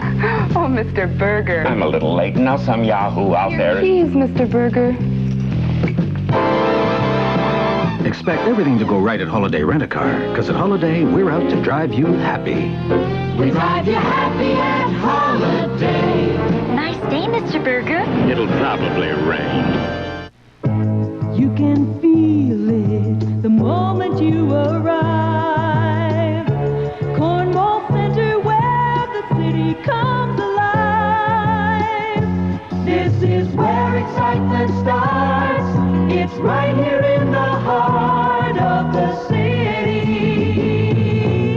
Ooh, Cornwall Center, in the heart of the city. Cornwall Center. That might be the most comfortable spot in the world from which to watch a football game, but it's free. Grey Cup Festival organizers in Vancouver are reporting tremendous ticket sales for many of the week-long events. The festival kicks off Tuesday, November 22nd with a kickoff luncheon in the stadium at BC Place at noon. And then that evening, Commissioner Jake Godard will be on the hot seat at the first annual Grey Cup Roast at the Westin Bayshore. And there's an impressive lineup of roasters ready to take a shot at the CFL Commissioner. The pass is dumped off to Washington, and he is inside the 55. Stopped by 3 or 4 Calgary Stampeders, including middle linebacker Danny Bass. Randy Troutman made the initial contact with quarterback Homer Jordan just as he threw the ball. But there's a flag on the play. I think they interpreted that he was stopped. They blew the whistle just to protect the quarterback, and after that, now it was holding. Holding, Saskatchewan, number 52, first down repeated. A holding call against tackle Laurie Stallrud. So it's now 1st and 20. Saskatchewan has got to make hay while the sun shines here and get with the wind advantage. They've got to get some points on the board. They are backed up to their own 27-yard line. Jordan throws deep down the sidelines for Chris DeFrance, incomplete. DeFrance and Richie Hall were really jostling going down the sidelines, trying to get position for that throw, and DeFrance almost made the reception. Well, that's what the Calgary coaching staff was telling us before the game, that Saskatchewan likes to throw. Send a sprint out one way and then have DeFrance go out to the sideline on the other side of the field and then just take off and let Homer Jordan throw it as far as he wants. Those guys caught a lot of big passes for Calgary over the years. 32-year-old Tom Forzani, and as we said earlier, a lot of speculation that this will be his last season of professional football. What do you think? I wouldn't be surprised if he's back again next year. I've heard those retirement stories before. 2nd and 20. The screen to Greg Figger. Oh, he got a couple of great blocks. He goes all the way to the 45-yard line. Roger Aldag was out in front to throw one of those blocks for a 38-yard gain on the screen to Greg Figger, a graduate of the Regina Ram Junior program. Began his career as a slot back, now in that running back position. Well, he gives you everything he's got on every play. You'll see Homer Jones. You didn't see the start of the play. He looked out to his left and then came back to his right to Figger, and Figger just picks up his blocks here beautifully and makes a 38-yard gainer out of it, and they're on the move now. They've got to take advantage of the wind. Jordan slipped and fell as he attempted to make a cut, and he is stopped at the 40-yard line by James West. He may have seen James West coming. I think the best thing that happens to him right here is he trips. Stay down there, because watch who shows up. Number 58. The Sandman will get you. Jack Doda has to be just a little concerned. Some people were predicting a blowout, but the Calgary Stampeders would have little difficulty this afternoon with the Saskatchewan Roughriders, but the Roughriders are hanging in there. Pass complete to DeFrance. He'll be stopped short of a first down. This is one of the situations we commented on and discussed. But on 3rd down, the Roughriders have nothing to lose. No question, they'll go for it. 3rd and 1, they're going to go. There's no doubt about it. Well, I'll tell you that. Here comes the shock troops. Yeah, they're going to kick a field goal. It's sending Ridgway in a ballgame. These are things I don't understand. You know, you got nothing to lose. You got the wind at your back. You're 1 yard away from the first down. Go get it. I'm a little surprised at that coaching decision by Ruben Berry. I can't believe he's going to go for a field goal. I think I know what the Edmonton Eskimos are saying. Go for it. However, a field goal attempt of 43 yards is upcoming with Dave Ridgway. Movement at the line of scrimmage, and the Saskatchewan Roughriders will get the first down. It appears as though an offside call will go against Calgary. Well, there was another one of those, Ron, where they blew the whistle before any contact was made. So maybe if you encroach too much on the offensive team, it's construed as drawing them off sides or something. Well, Leo, I'll be very honest with you. Every team in the league is doing something illegal on field goals to try to draw the other team offside, and you know, they're going to have to do something about it, because we've watched an awful lot of football games this year, and every team has their own little tricks. Well, the big thing is that there's an inconsistency in how it's called. Offside, Calgary, 32, first down. The blade, Ray Odoms. was a little too anxious in trying to get through and block the attempted field goal by Ridgway, so the Roughriders keep the drive alive. 1st and 10 from the 31-yard line. Johnson wide right. He's almost over on the sideline. Jordan throws into the end zone for DeFrance. Incomplete. Looked like DeFrance had him beat for a moment there, but the ball hung up and allowed Hall to get underneath it. It was a good play by Hall. Richie Hall made a good play because DeFrance had him, but then Ray Odoms came into the picture, and you get all those bodies, you lose sight of that football. Well, DeFrance earlier this season had an outstanding ball game against the Edmonton Eskimos. Well, I'll tell you, he's made some great catches. He's an excellent receiver. As I said earlier, the leading receiver this year for the Saskatchewan Roughriders. France has scored 9 touchdowns for the green and white.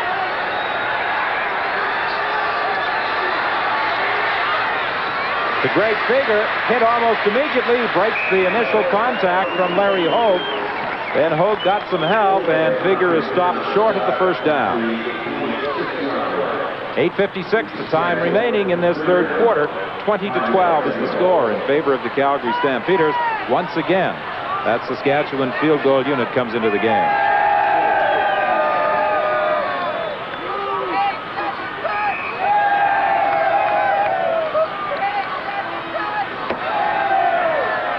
Ridgway earlier hit on a field goal of 43 yards. This kick will come from 33 yards out.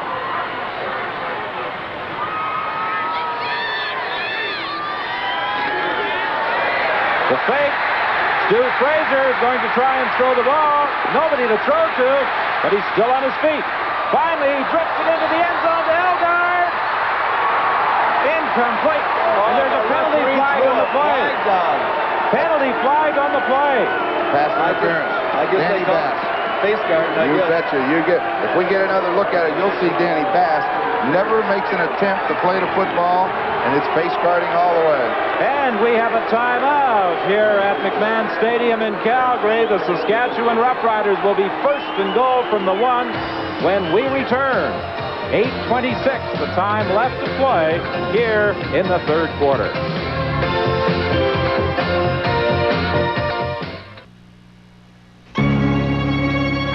You look forward to it all week long, and then you get knocked around so much you wonder why you do it. But right from the first time you played, you knew you'd found your game. And right from the first time you tried OV, we'll bet you'd found your beer. That's why you just say OV for that great tasting beer. OV, OV, oh yeah, you just say OV. Take charge, people, taking charge. You know exactly what you want from your next truck. Taking charge in your own way. Taking charge with Chevrolet. Your best buy. Take charge, people. 84 Chevy S10, standard V6 power or 4-cylinder high efficiency. And now with gutsy diesel. Big choice, down-to-earth Chevy price. 84 Chevy S10. Price the way you want to pay. You're taking charge with Chevy truck. You see Danny Bass, number 30, makes no effort to play the football. He gets called for face guarding. It's an excellent call, puts the ball on the 1-yard line. It's a big break. Elgard was all by himself in the end zone. He was 10 to 15 yards behind the defenders. Stu Fraser didn't see him until the last instant. And by the time the ball got there, of course, so did Danny Bass and Moyer. But the result is penalty against Calgary and first and goal for Saskatchewan. Park dives into the end zone for the major score.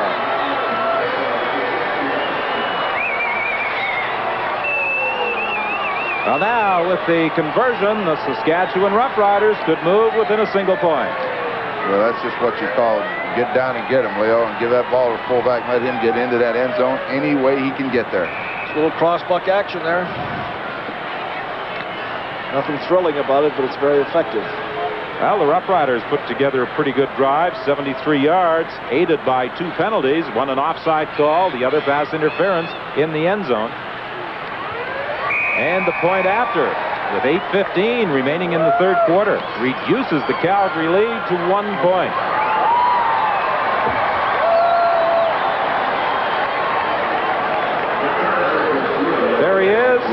the Flame, the man who accompanies the Saskatchewan Roughriders on the road and at every park in the CFL, identified by that flame that he torches to the top of that hard hat. Sandy Monteith is his name. One of these times he's going to do that and be halfway home to Regina. Coming up on Sports Weekend on Saturday, the Canadian Junior Football Championship at Windsor Stadium. Representing the host Ontario Conference, the Ottawa Sooners, while the Western champions are the Edmonton Wildcats. Don Martin and Peter Dallariva will describe the action. Then you'll see the 53rd Annual Royal Winter Fair from the CNE Coliseum in Toronto, followed by a review of the CFL regular season 1983. No, we won't have a tie ball game. That ball was not touched as it sailed through the end zone. I thought the Roughriders were going to pick up a single point on the kickoff, but it was not touched, so the ball will be scrimmaged at the 25-yard line. That's what they tried to do last time, but the ball didn't cooperate. Got back there 24 yards away and stopped. Well, this is a critical drive right here for Bernard Quarles.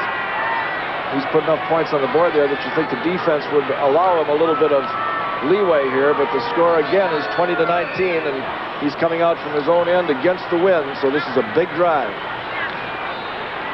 8:09 is the time remaining in the third quarter. Wallace comes out wide to the left, McTagg to the right.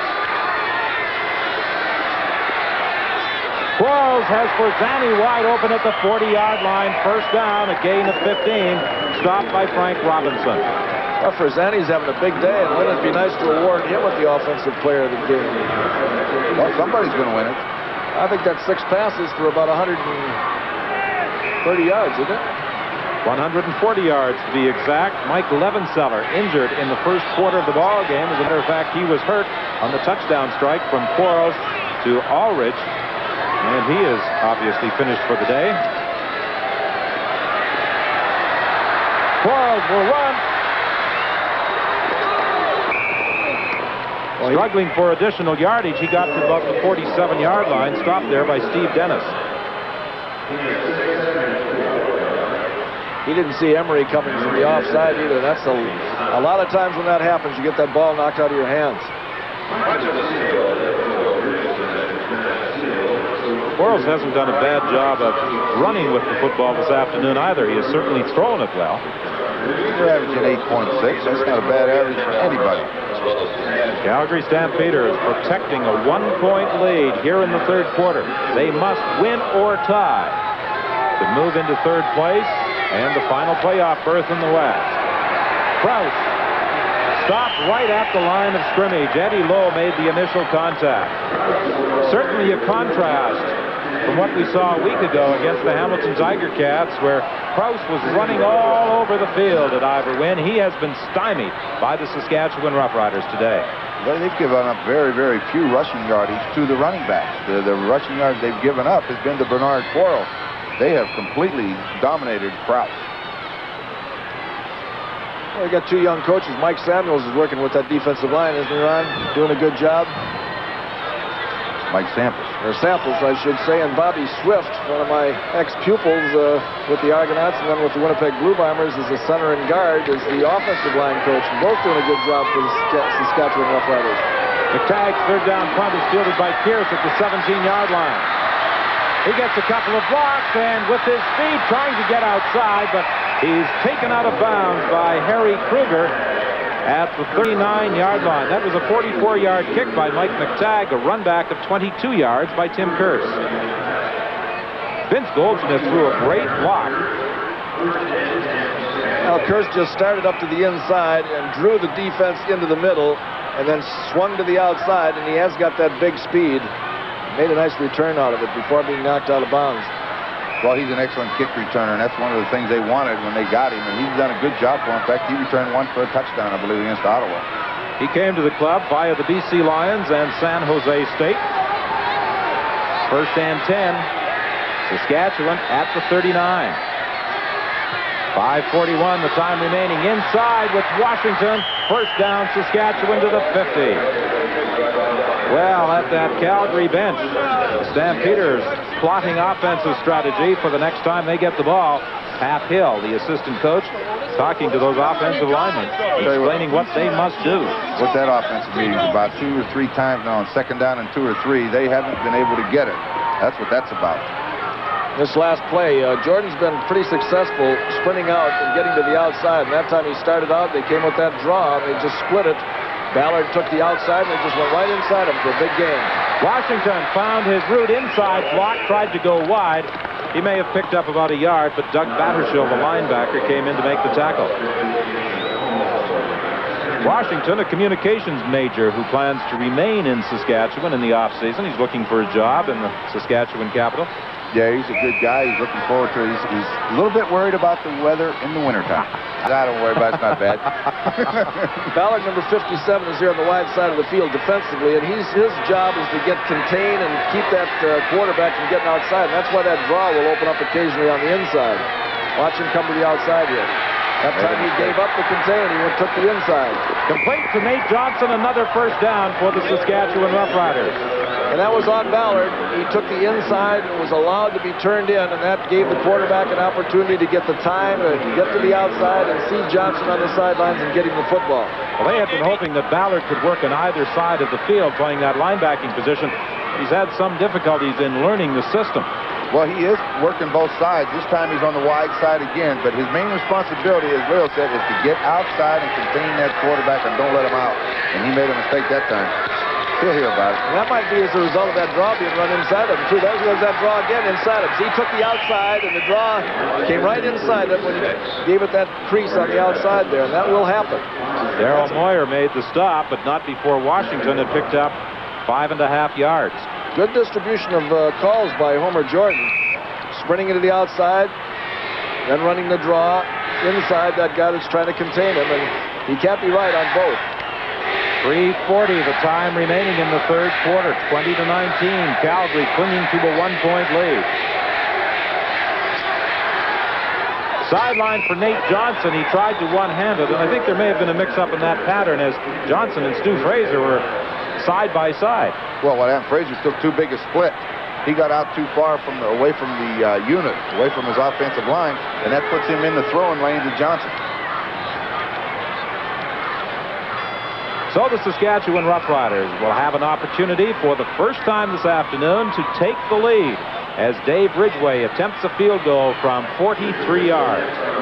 That's the exact distance from which he hit his other field goal of the ball game. It's wide. It goes through the end zone for a single point, and we have a tie here at McMahon Stadium with 3:09 remaining to play in the third quarter.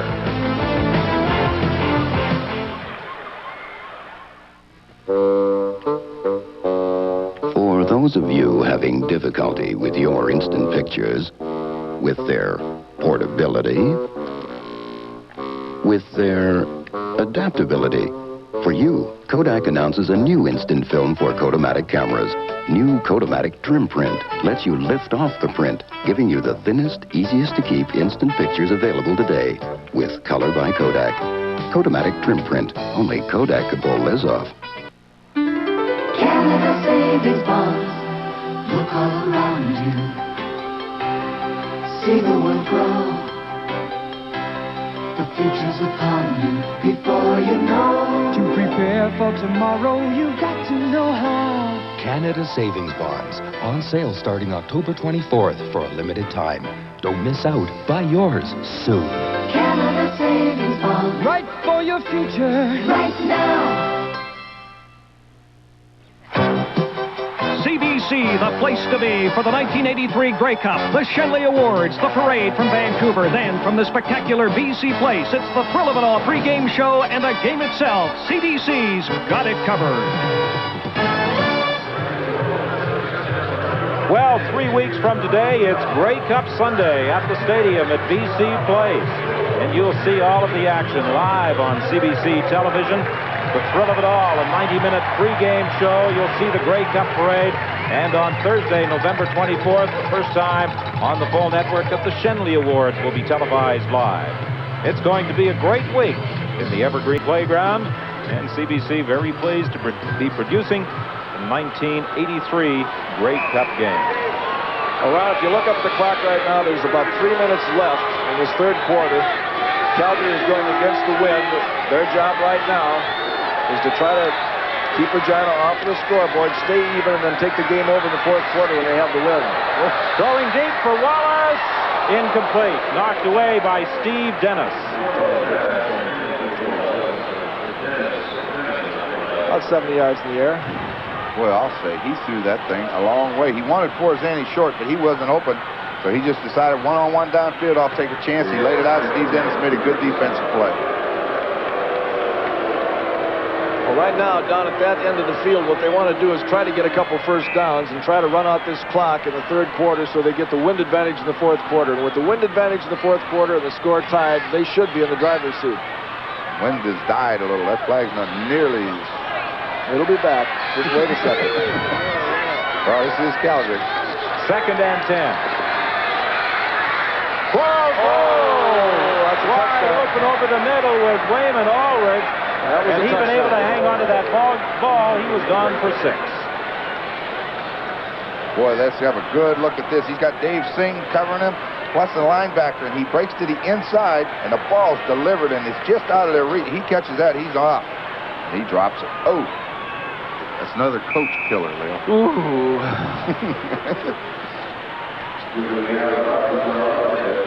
The way you reacted for a moment, I thought you were coaching the Stampeders.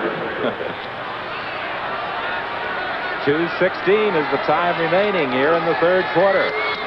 Mike McTagg with a good third down kick. Excellent kick against the wind. Kearse goes back to his own 18-yard line for this return. He finds some room. Out to the 40, fumbles the ball. Calgary has recovered. There's the break that they were waiting for. Ruled dead. They rule it dead at the 40-yard line.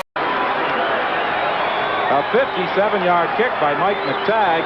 A run back of 23 yards. Jack Goda a little unhappy, but so are the fans. Well, let's see. Pretty good run back by Kearse again. Ted Million can't catch him.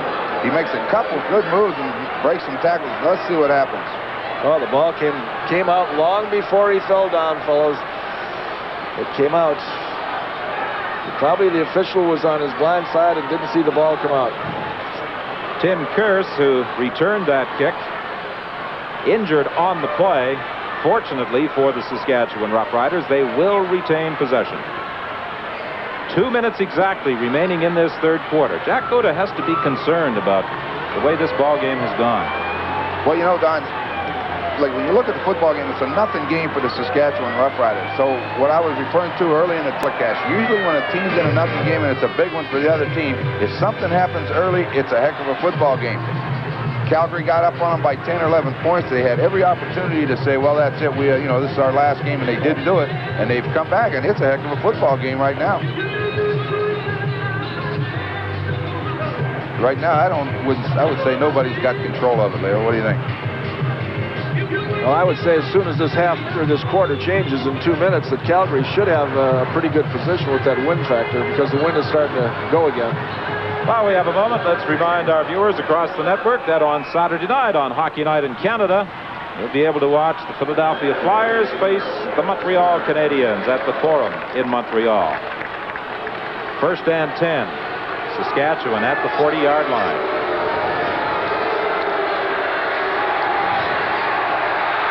Ballard gets to the quarterback. Jordan got away from him. And Jordan dives out to the 49-yard line. Ballard had made the penetration. Appeared to have Homer Jordan all lined up, but the Saskatchewan quarterback was able to get away. Well, you know, we've talked a lot about the maturity of Bernard Quarles. He's played a lot more football than Homer Jordan, but Homer Jordan showed his poise there a little bit. He had the opportunity. He was hit. He could have gone down, and he just bounced out of it and picks up 9 yards, or almost 9. Turns what was a big loss into a big game. Second, a yard and a half for the Saskatchewan Roughriders with 1:03 remaining in this third quarter. It's tied at 20. Somewhere in that pile-up, it would appear as though the Saskatchewan Roughriders do have the first down. Washington just went driving straight ahead. He had to get to the 50, and he achieved that objective. Danny Bass, who calls the defensive signals for the Stampeders, looking to the bench for some help. Well, they call the signals, so it's his job to find it. Jack Goder saying, hold that line.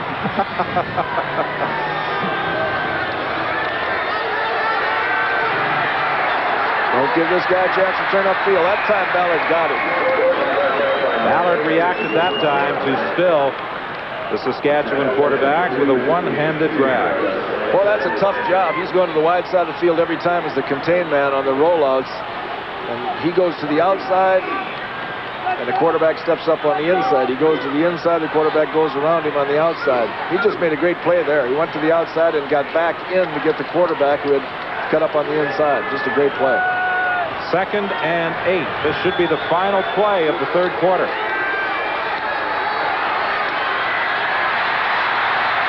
Jordan runs away from Troutman. Oh, he almost had his head taken off there. Homer Jordan appears to be hurt, slowly getting to his feet. That is the final play of the third quarter.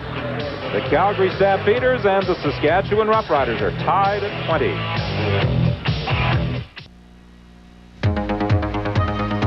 You've got about 5 square yards of real estate to cover, and sometimes it feels like 5 square miles. But right from the first time you played, you knew you'd found your game. And right from the first time you tried OV, we'll bet you'd found your beer. That's why you just say OV for that great tasting beer. OV, OV, oh yeah, just say OV. It's only 3, and already he's reaching out, seeking, and looking to you to point the way. Now is when a Texas Instruments home computer can give him a real head start. With more educational cartridges than any other computer, they challenge, encourage, make learning fun. The home computer from Texas Instruments. Don't put it off. Well, the Calgary Stampeders will have the wind advantage going home with the score tied at 20. In the third quarter, the Saskatchewan Roughriders dominated. And statistically, they have somewhat narrowed the gap, although it's still an impressive performance by Bernard Quarles, in particular, on behalf of the Calgary Stampeders. I'll tell you what's scary right here for the Calgary Stampeders is that they don't know what's going to happen on this kick because Saskatchewan's liable to do anything. They have nothing to lose, and that's very unnerving for the defensive unit. Badowich kicks it to Hopkins at the 9-yard line, and he fights his way out to about the 16. He's stopped there by Scott Reddle.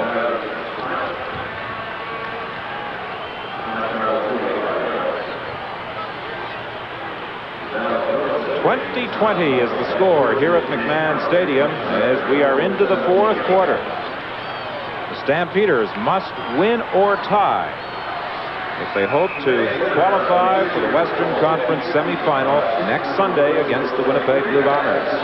Otherwise, the Edmonton Eskimos will be going against Winnipeg. The way Quarles threw that ball against the wind, with the wind now blowing pretty much, he gets it up in the air, he'll throw it up in the mountains.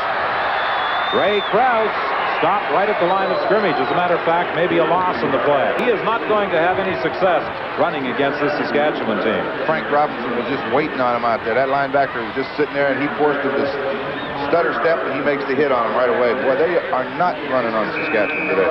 Jack Goder's got to be a little anxious right now. I'm sure it makes it a little easier when you know there's only one back who's going to run that football.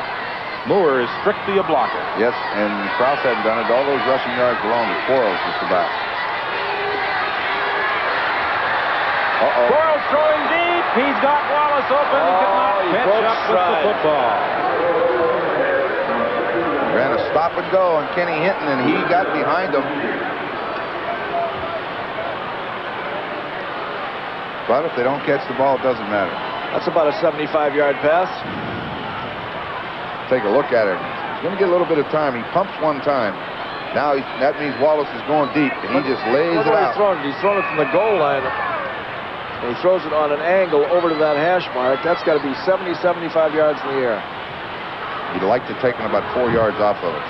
Well, Jack Noda was able to convince Bernard Quarles to sign with Calgary. He gave him the opportunity to play quarterback here. A number of NFL teams were trying to sign Quarles. They wanted him as a running back. Look at that. Great kick by McTagg. Stu Fraser all the way back to his 26-yard line. He fights his way out to the 46, a 20-yard run back after a 67-yard kick by Mike McTagg. 13-12, the time remaining here in the fourth quarter, and the score is tied at 20. You take charge, people, taking charge. You know exactly what you want from your next car. Taking charge in your own way. You're taking charge with Chevrolet. Your best buy, period. Take charge, people. 84 Chevy Celebrity, front-wheel drive high-tech, family-size room, family-size fuel economy, gas or diesel, and a price that's down-to-earth Chevrolet. 84 Chevy Celebrity. Price the way you want to pay. You're taking charge with Chevrolet.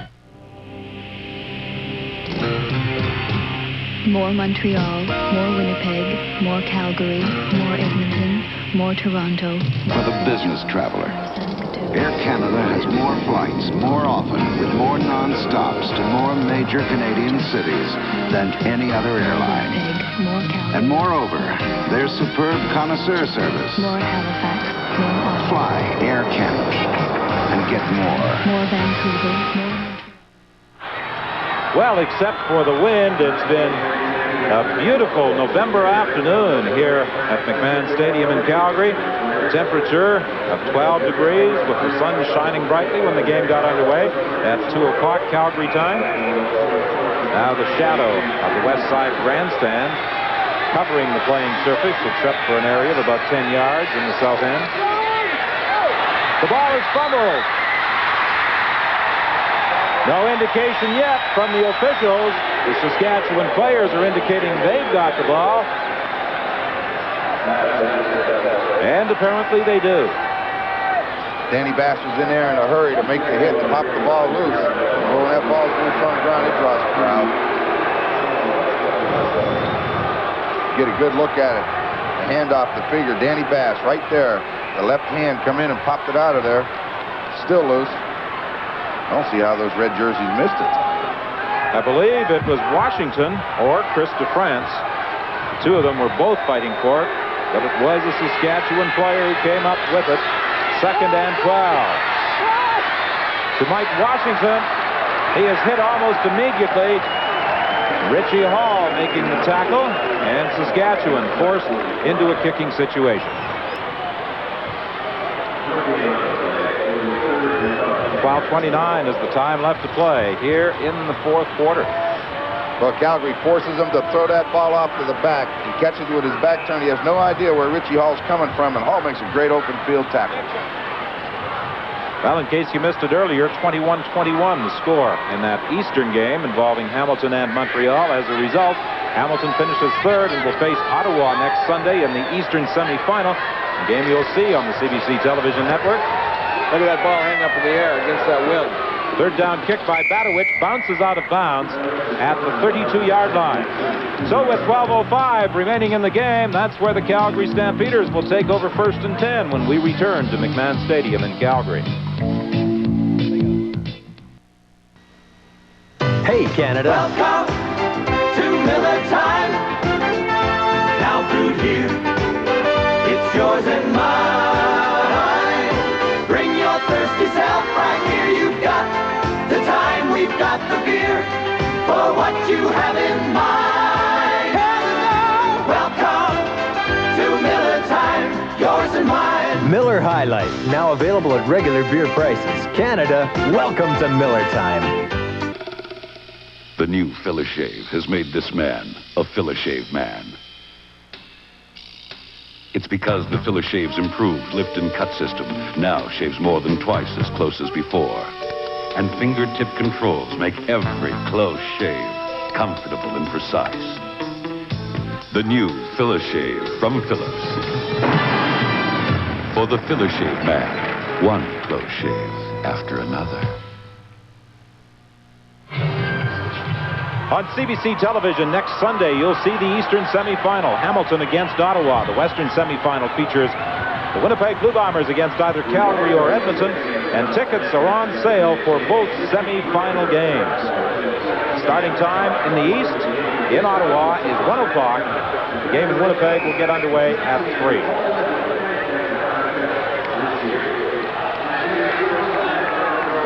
Well, of course, from a coaching standpoint, the thing you strive for is to have that favoring wind in the fourth quarter. The Calgary Stampeders have got it. They've got a tie ball game, and they should have another first down with the strike to Mike McTagg. Well, I like what McTagg did there. He just ran that quick stop pattern, caught the ball, lowered his head, and went straight ahead. Get as much as you can. He's made quite a contribution this afternoon to that Calgary team with his pass catching and his punting.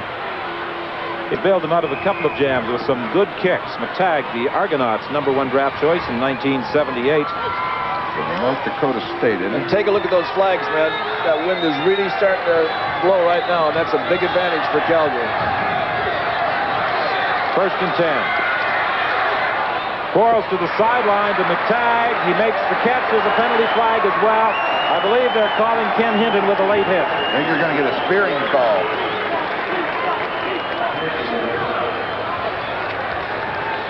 Bud Ulrich, the man in charge of this afternoon's game.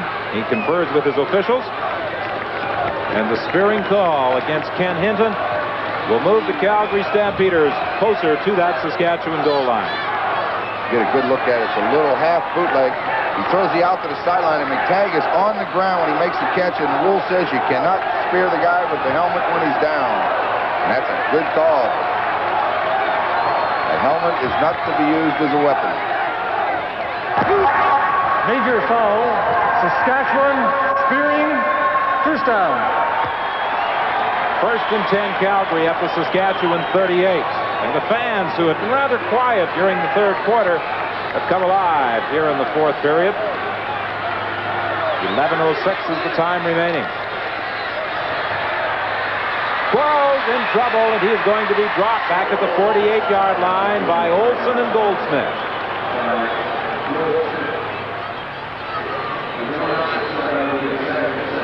See Quarles holding that right arm of his. That's how his injury occurred, was banging it on the ground. He banged it again pretty good right there. Well, he was kept out of last week's game against Hamilton because of that arm problem. Jack Goda declared him fit and ready for today's game, and he has certainly displayed that in the way he has thrown the football. Oh, nice throw. Another strike, not a first down, however, as Forzani is stopped at the 32-yard line. Jerry Friesen was there to make the tackle. Well, they got to go for the field goal. Watch the throw, Leo. Turns around. Forzani turns around and looks at him, and he drills it. Boy, you got to be impressed with the way he's throwing the football. Anybody that's ever seen a quarterback throw has got to say that he's got a great throwing action. Good throwing motion and a big future ahead of him. 22 of 33 is Bernard Quarles for 395 yards. Well, I'll tell you one thing you can say. The Saskatchewan Roughriders haven't rolled over and played dead today. They've played a great football game. I've been impressed with that. The attitude and hustle.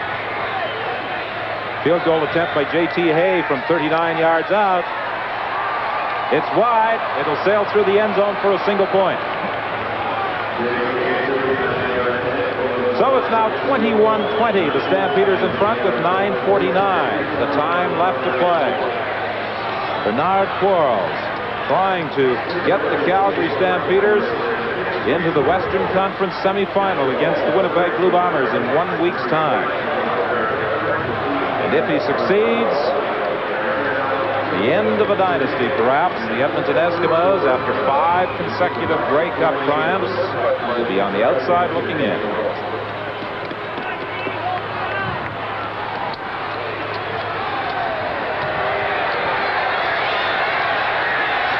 First and 10 from the 35. Saskatchewan trailing by a single point. Jordan to the sidelines for Nate Johnson. First down at the 49. Well, I'll tell you, he threw that under duress. He sure did. He had Ballard right after him, number 57.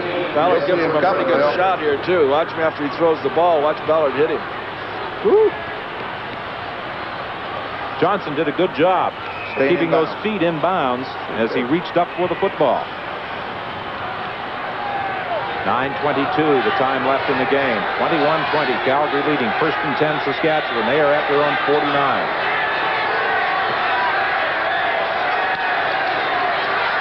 Handoff inside to Washington. He breaks a couple of tackles, very close to a 10-yard gain.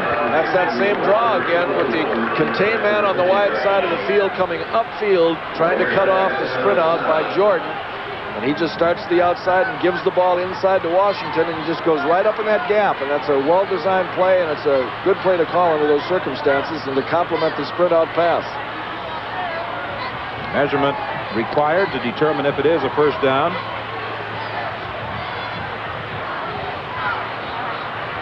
Any portion of the football, and referee Bud Ulrich signals the first down, Saskatchewan.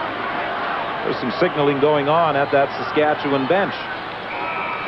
Some help for quarterback Homer Jordan as he calls his next offensive series.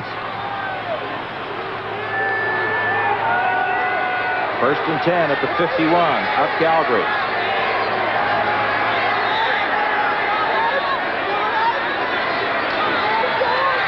Ball is fumbled. Calgary has recovered. Doug Battershill pounces on that loose football. What a big break for the Calgary Stampeders. I was just watching number 1, Tim Pierce, lined up at that left end spot. You see the ball, just a handoff between Washington and Jordan, and now the red jerseys are everywhere. And it's Doug Battershill makes maybe the biggest fumble recovery of the year for the Stampeders. And I think, Rob, that the defense made the adjustment on that sprint draw and brought the linebacker on the offside and shot him as soon as they saw the sprint going away, and he got there and knocked the ball out of his hand. I understand that across the network, viewers are experiencing some video problems. We apologize and hope to have it rectified just as soon as possible. 1st and 10 on the turnover. Calgary taking over at the 53. Quarles for McTagg, incomplete. Good coverage by Kenny Hinton. McTagg protesting that there should be a flag. Well, there's the ball in the air. Boy, he's got it. He's draped over him with.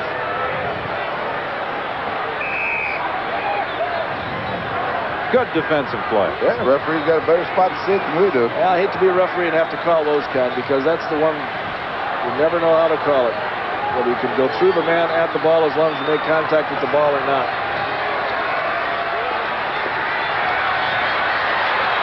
Quarles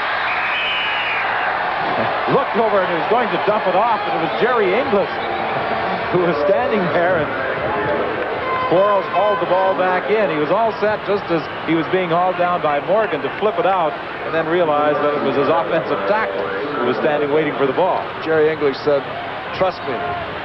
That was the pattern he hit Forzani on a while ago, but this time when Tom went down and turned to the inside, he fell. So he had nowhere to throw it.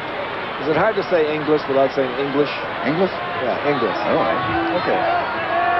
Jerry English. For some people. Not a bad average for Mike McTagg, 58.5. Needs a big one here. He'll get a big one with that win. Oh. Yes, he does. It sails into the end zone, and Stu Fraser concedes the single point. So we have 7:34 remaining in the ball game. A 63-yard single by Mike McTagg gives Calgary a 2-point lead. The move is on. All across Canada, over 50,000 people a month are opening daily interest savings accounts at Bank of Montreal. I switched to earn daily interest the day I make a deposit. Interest paid monthly. That's 12 times a year. My old bank's regular savings account only paid it twice a year. That's why over 50,000 a month are opening daily interest savings accounts. Enter the Super Savings Sweepstakes at the Bank of Montreal today. Beyond this barren frontier, there is only ocean. Yet where land ends, an exciting new beginning. Here in the Atlantic, Petro-Canada searches for treasure buried for centuries: energy. Since 1976, Petro-Canada has been involved in every oil and gas discovery off the East Coast. We're finding that treasure, and already it's paying off in jobs, energy, success. Petro-Canada, it's ours. Well, you can't ask much more from a punter than what Mike McTagg has contributed to the Calgary cause this afternoon, averaging almost 60 yards per kick. That's not a bad average. First and 10. The Roughriders at their own 35. 7:32 is the time remaining.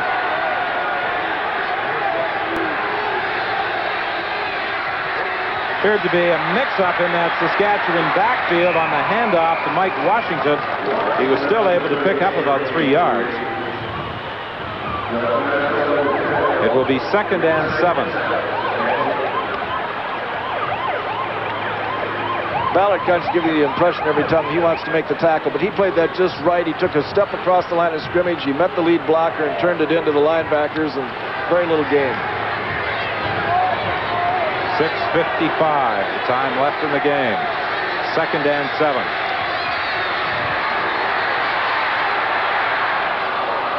Deep down the sidelines for Tim Pierce. Incomplete. Pierce pushed Richie Hall, the defensive back, and that's the reason for the reaction from the fans.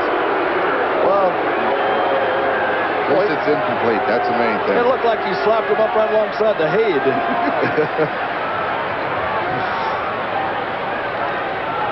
That's not fair, is it? So the Saskatchewan Roughriders are forced to kick it away. Got the very unenviable task of kicking against a big, big wind. And the ball will be held up in the air.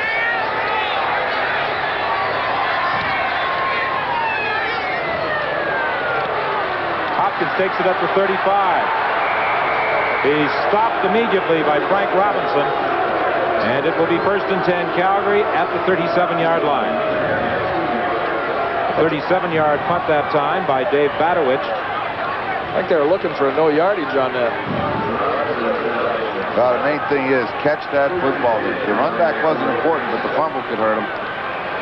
Well, the two quarterbacks have done a fair bit of running this afternoon. Ron Hopkins didn't use very good judgment on that. When he didn't get the no yardage, he took the ball and slammed it on the ground. It bounced about 10 feet in the air. That could have been a little penalty against him, and they couldn't stand a penalty at this stage. Quarles throwing deep for McTagg, incomplete. Saskatchewan fooled him, went to a zone defense, and that means Stick Dennis. Steve will just sit back there and wait. He's not covering anybody. He's just going to wait for you to throw it and go get it. Dave Singh was over helping on the coverage. He did a good job. Singh went a long ways to get there. Well, he's been waiting a long time to get a chance to play. See, the Saskatchewan Roughriders only dress 6 defensive backs. A lot of teams are dressing 7, and Jerry Hart was telling me this morning that's why Singh doesn't play more. You know, the rookie out of UBC, you'd like to get him into these kind of games. 2nd and 10. Quarles firing it over the middle, looking for McTagg again. He misses the target, and again, the Stampeders are forced to kick it away. 5:45 is the time left to play. 22-20 is the score. Stampeders with the advantage of that very strong wind. I'll tell you what, I know they got the wind in favor and everything, but 1 point sometimes can't do it. How about 2 points? Okay. Get them close enough, kick that field goal, and 3 beat you. You got that right, Toyota. Uh-oh. Bad snap. McTagg has to haul it down, and he gets the kick away. That's a great play. Well, that sure Stu Fraser is backed up to his 18-yard line, and then is decked at the 26 by Mark Nelson. That may have been one of the big plays of the game, because if that ball would have gone over his head, or if it would have been blocked, it might have been lights out as far as the Calgary Stampeders playoffs hopes were concerned. He deserves a big lot of credit on that one. 55 yards, the length of that punt by Mike McTagg. It's interesting, we were talking to assistant coach Dick Adams prior to the game, and he was saying how he told McTagg, doesn't matter where that ball is, you better go get it. You get it. Boy, that was a super play. Jumped up and got it, and still was able to get a great kick away. Mike takes to coaching.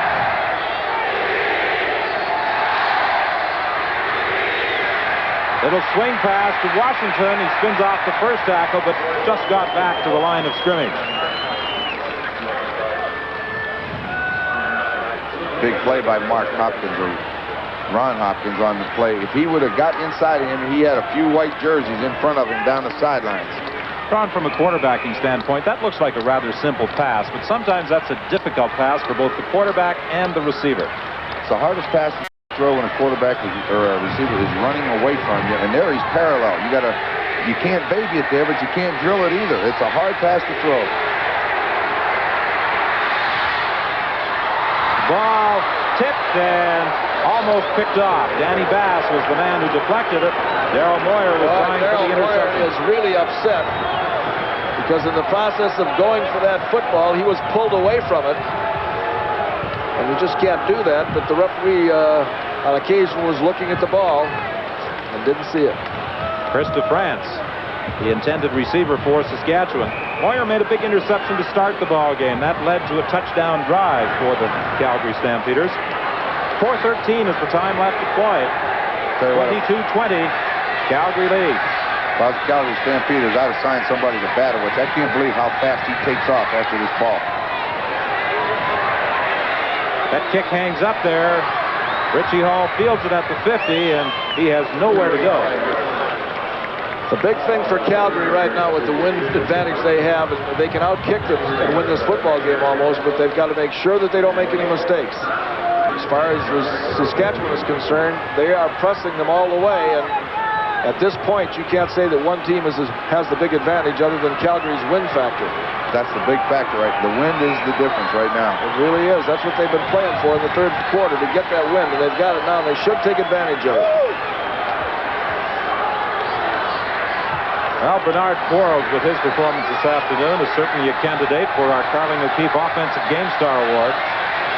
1st and 10 from the 51 to Ray Krause. He fumbled the football.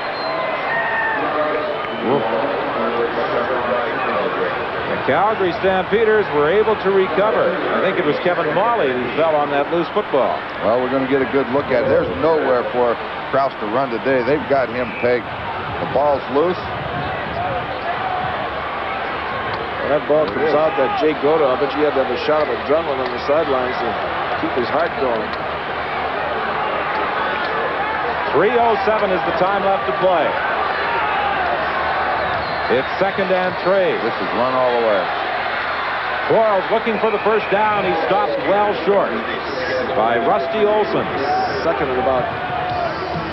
So the Calgary Stampeders are forced to kick again with 2:55 remaining in the ball game. Hey, Canada. Welcome to Miller time. Now brewed here, it's yours and mine. Bring your thirsty self right here. You've got the time, we've got the beer for what you have in mind. Canada, welcome to Miller time, yours and mine. Miller High Life, now available at regular beer prices. Canada, welcome to Miller time. The 1984 Oldsmobile Cutlass Sierra. You do more than just drive it. You feel it. Feel the luxury and ride comfort you. The latest technology in front-wheel drive exhilarate you the way only a Cutlass could. The 1984 Oldsmobile Cutlass Sierra, gas or diesel. Nothing else leaves you feeling quite the same. After all, it's an Oldsmobile. How was your day, dear? Terrific.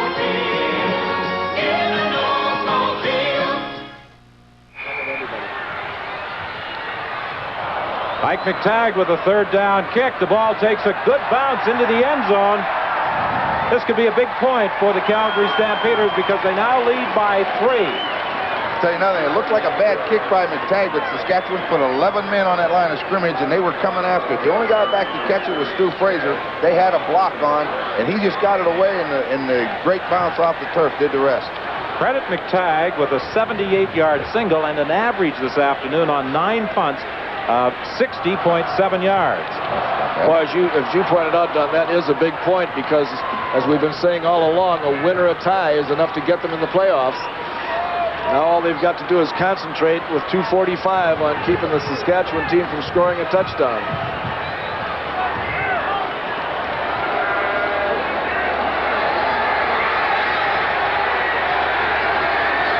Stampeders have had their problems in this second half. They've only picked up 5 first downs. Jordan was able to dump the ball off to Washington. He was in the grasp of Walter Ballard when he flipped it away. I'll tell you, Walter Ballard has been very prominent out there all afternoon. As you say, you've mentioned many times, though, he's got a very tough job. He really has. He's going to the wide side of the field every time, and it's his job to hold on that contain and not let the quarterback get to the outside.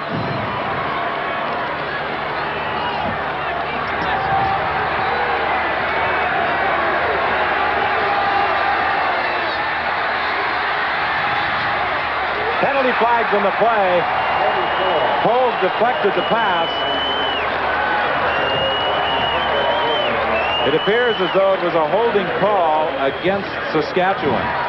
With 2:21 remaining, I'm sure that the Calgary Stampeders will decline the penalty.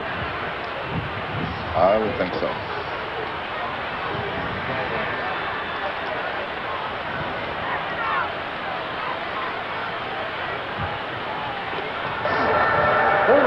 Saskatchewan 6-1. Brian Hillebrand guilty of the holding. There you see him on the right side. See what he's doing. Got a pretty good hold of somebody. Oh, a little tackle. Nice tackle. He used to play defense. He still is.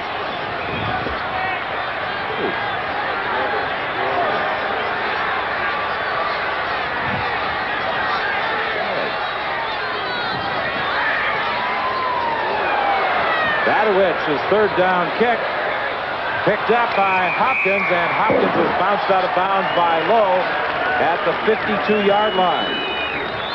2:13 the time remaining, only a kick of 21 yards. Well, Don, we mentioned a minute ago, I thought that Calgary got a little bit conservative offensively in this second half, especially in the fourth quarter.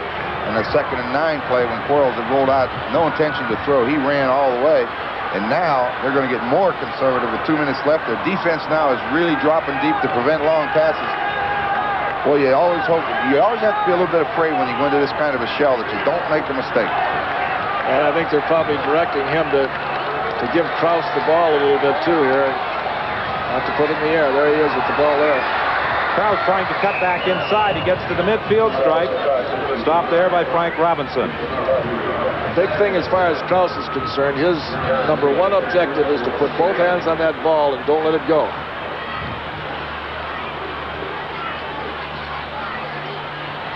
It will be 2nd and 7 with 2:08 remaining in the game. Well, the play went in from the bench with McTagg. Let's see what they call.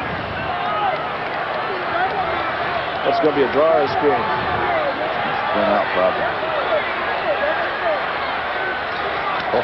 Same play, the pitch to Krause. He cuts back inside again to the 50-yard line. Stopped short of a first down. Al Johns was there to make the tackle.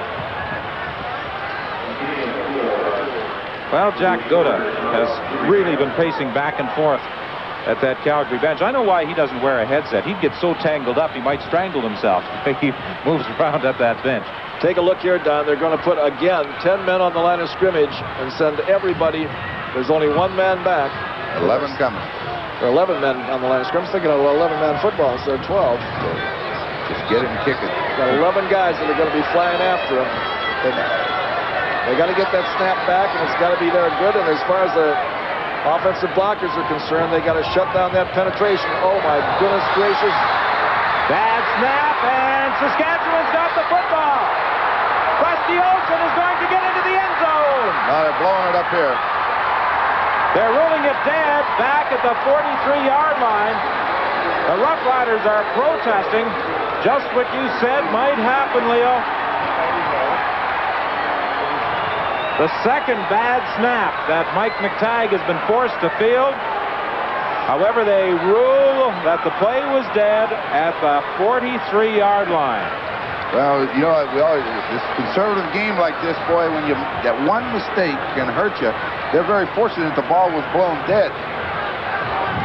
Well, it puts an unnecessary burden on the defense right here when it wasn't necessary. Look at that. Oh, it's just ridiculous to get a snap like that at this stage of the ball game.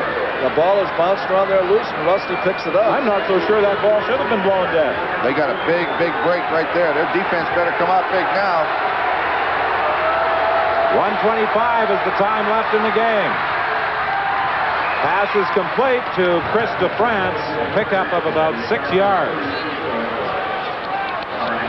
Saskatchewan Roughriders will not stick any field goals or anything. They're going to use 3 downs and try to score with 1:20. Well, they're in 3-down territory, and if they can do that with 1:20 left, there ain't going to be much left on the clock for the Calgary Stampeders, unless they score in a hurry. 18 is the time left. Homer Jordan is going to get the first down. Out of bounds at the 30-yard line. 1:10 is the time left to play.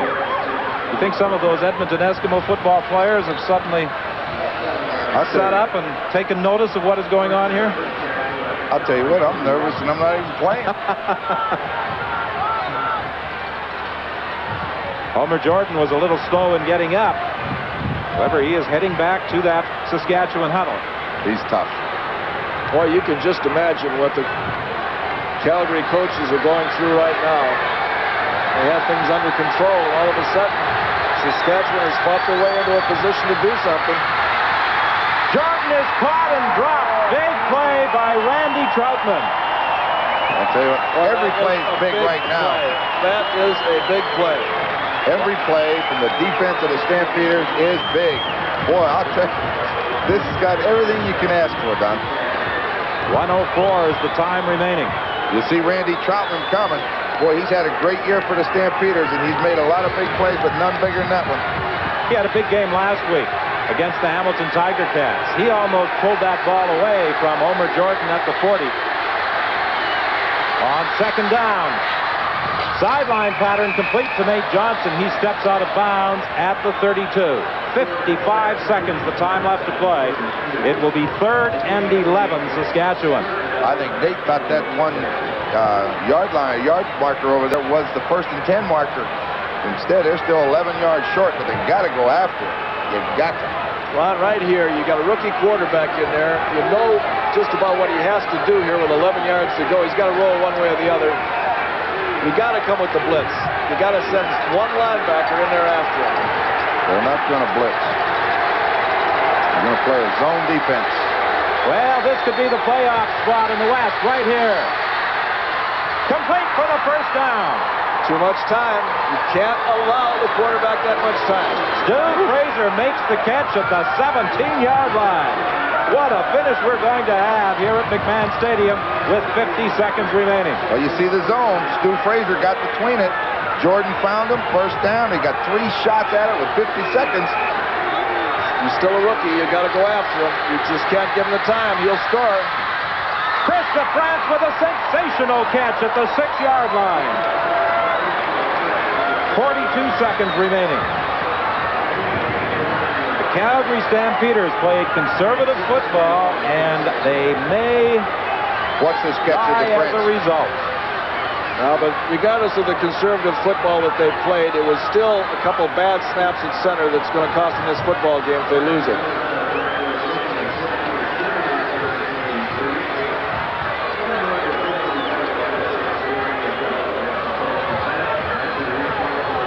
Just short of the first down. It will be 2nd and 1. 42 seconds remaining.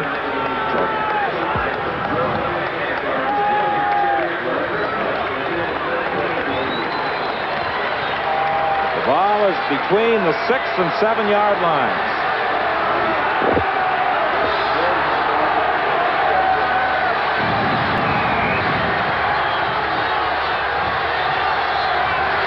Second down, Jordan keeps for the first down inside the 5. 35 seconds left. It will be 1st and goal from the 4. Reuben Berry sending Greg Figure into the ball game.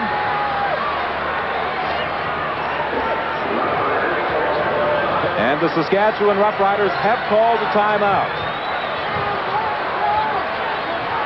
What a finish here at McMahon Stadium.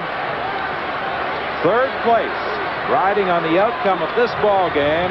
The Stampeders needed a win or a tie.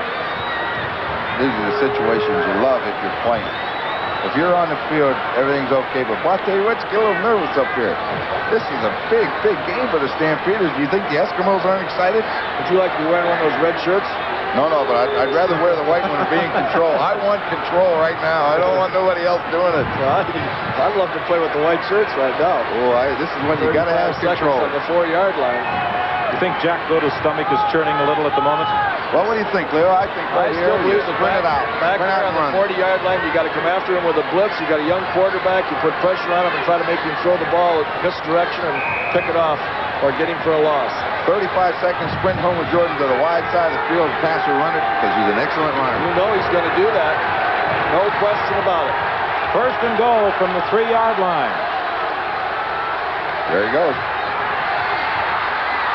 Into the end zone, incomplete, intended for Chris DeFrance, and there's a penalty flag on the play.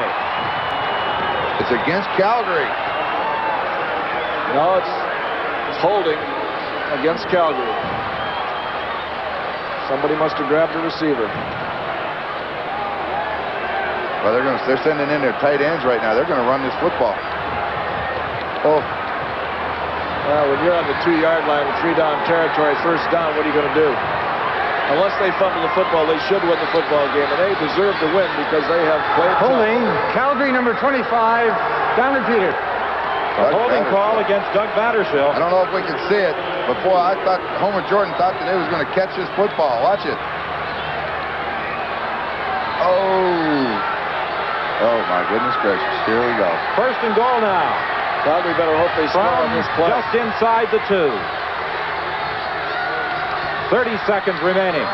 Washington touchdown. Uh-oh.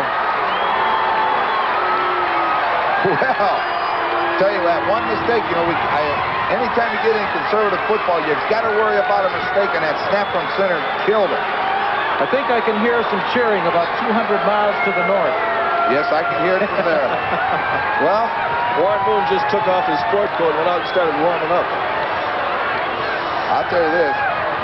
They got to block this extra point. With 27 seconds, they're not going to be able to kick the ball deep against the wind. You've got time to get down in field goal range. I mean, this game is not over. I don't care what happens, but this is a big, big point for the Saskatchewan Roughriders.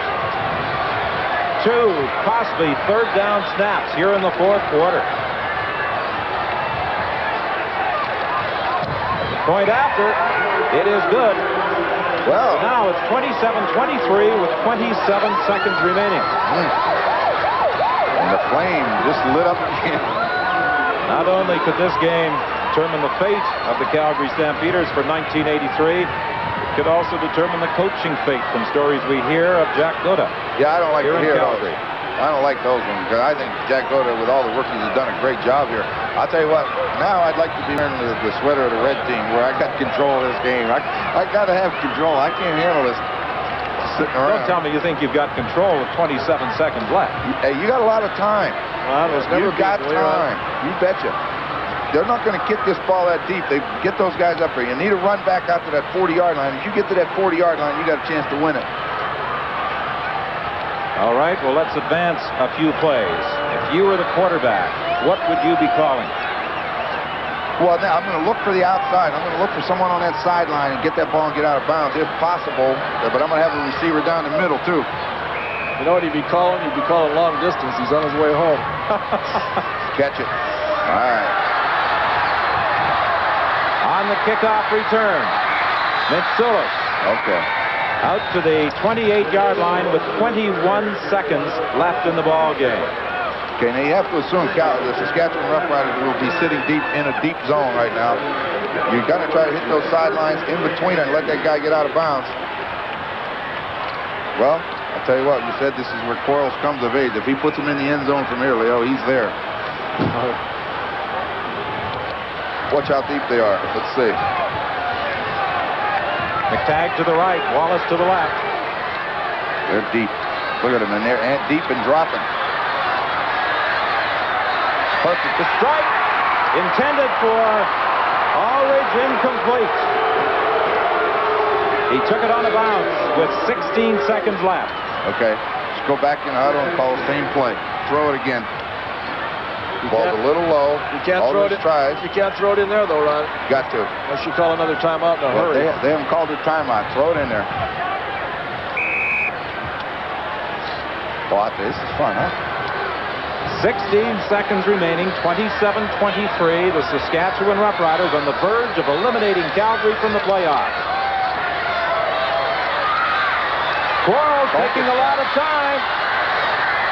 Looking for Forzani. He's got it. 6 seconds remain. Forzani at the 40-yard line. Now call time. Call time.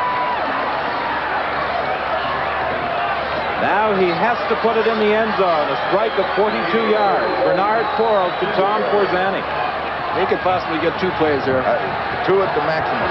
It's going to be very, very difficult. But boy, there he does a great job scrambling. He's got a receiver over here on the sideline, no one near him. But look, Forzani, the old veteran, he'll find the hole for you. You get him the football. Forzani has made 8 catches this afternoon for 195 yards.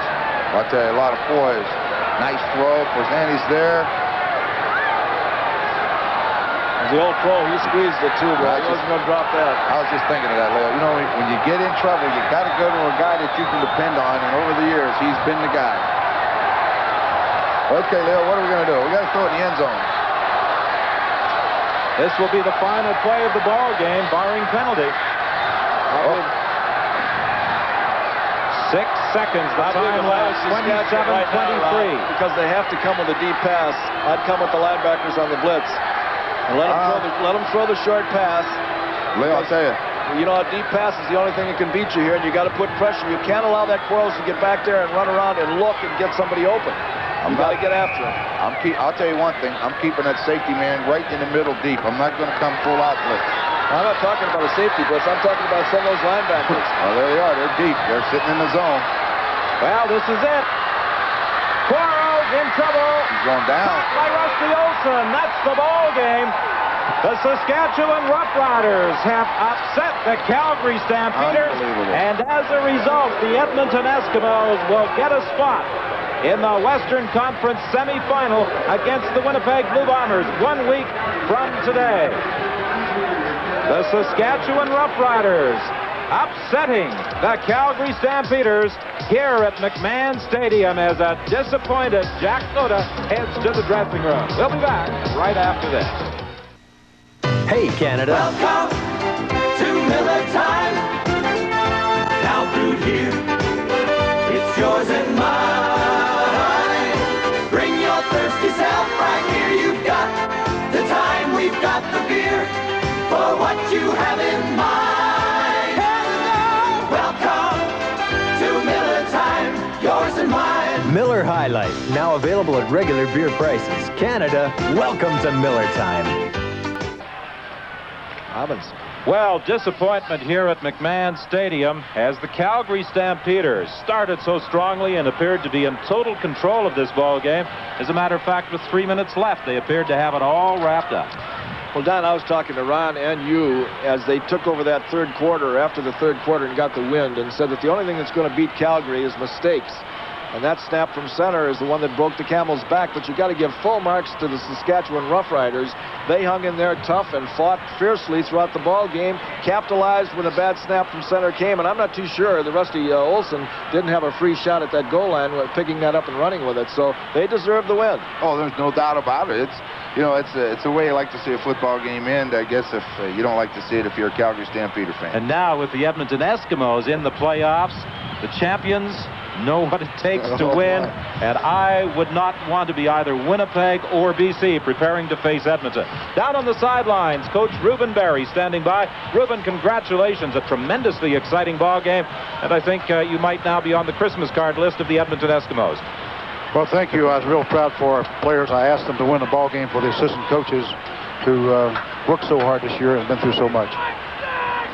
Well, Ruben, in the last part of that ball game, your team never let down, and when they capitalized on that bad snap from center, it looked like Rusty Olson had a free shot at the goal line, but even with the disappointment of that, they took the ball and took it right down the field and got it in, and that's the mark of a pretty mature bunch of guys. Well, it really is.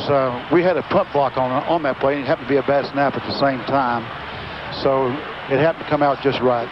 Rube, that kind of performance for a young quarterback like Homer Jordan can't do anything but help him, can it?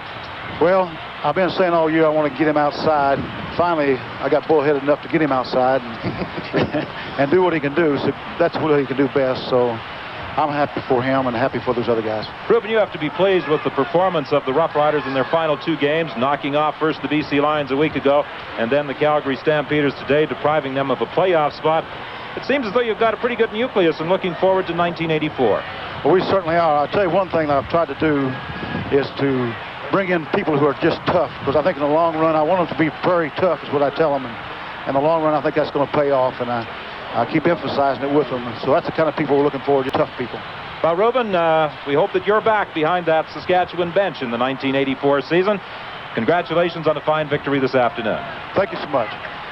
So, Ruben Berry and the Saskatchewan Roughriders knock off the Calgary Stampeders 27-23 here at McMahon Stadium.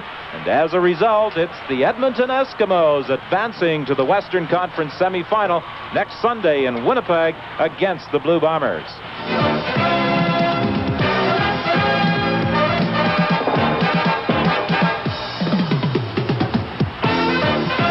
And now the Carling O'Keefe Sports offensive and defensive game stars. Our offensive selection, the quarterback, Homer Jordan. Defensively, we picked Frank Robinson. A quick comment from each of you. Homer, a strong ball game, and that last drive, you put together a good sequence of plays. Well, thank you very much. I had to hold everything to the offensive line. And the receivers, they just hung in there with me, ran great routes, and the offensive line gave me great pass protection. Frank Robinson, it looked as though the Saskatchewan Roughriders were well prepared for a running game. You stopped Ray Krause cold. Yes, we were. But first I'd like just to praise the Lord for giving me this opportunity to be here. But all week we prepared for Ray Krause. I think he made a comment in the paper last week that he was going to get 200 yards in this game. And, you really don't say things like in professional football. We respect Ray Krause as a good running back, but, we prepare well, and everybody was forming to the football. All right, congratulations, Frank Robinson and Homer Jordan, our Carling O'Keefe offensive and defensive game stars. Today's game, our executive producer, Bob Moyer,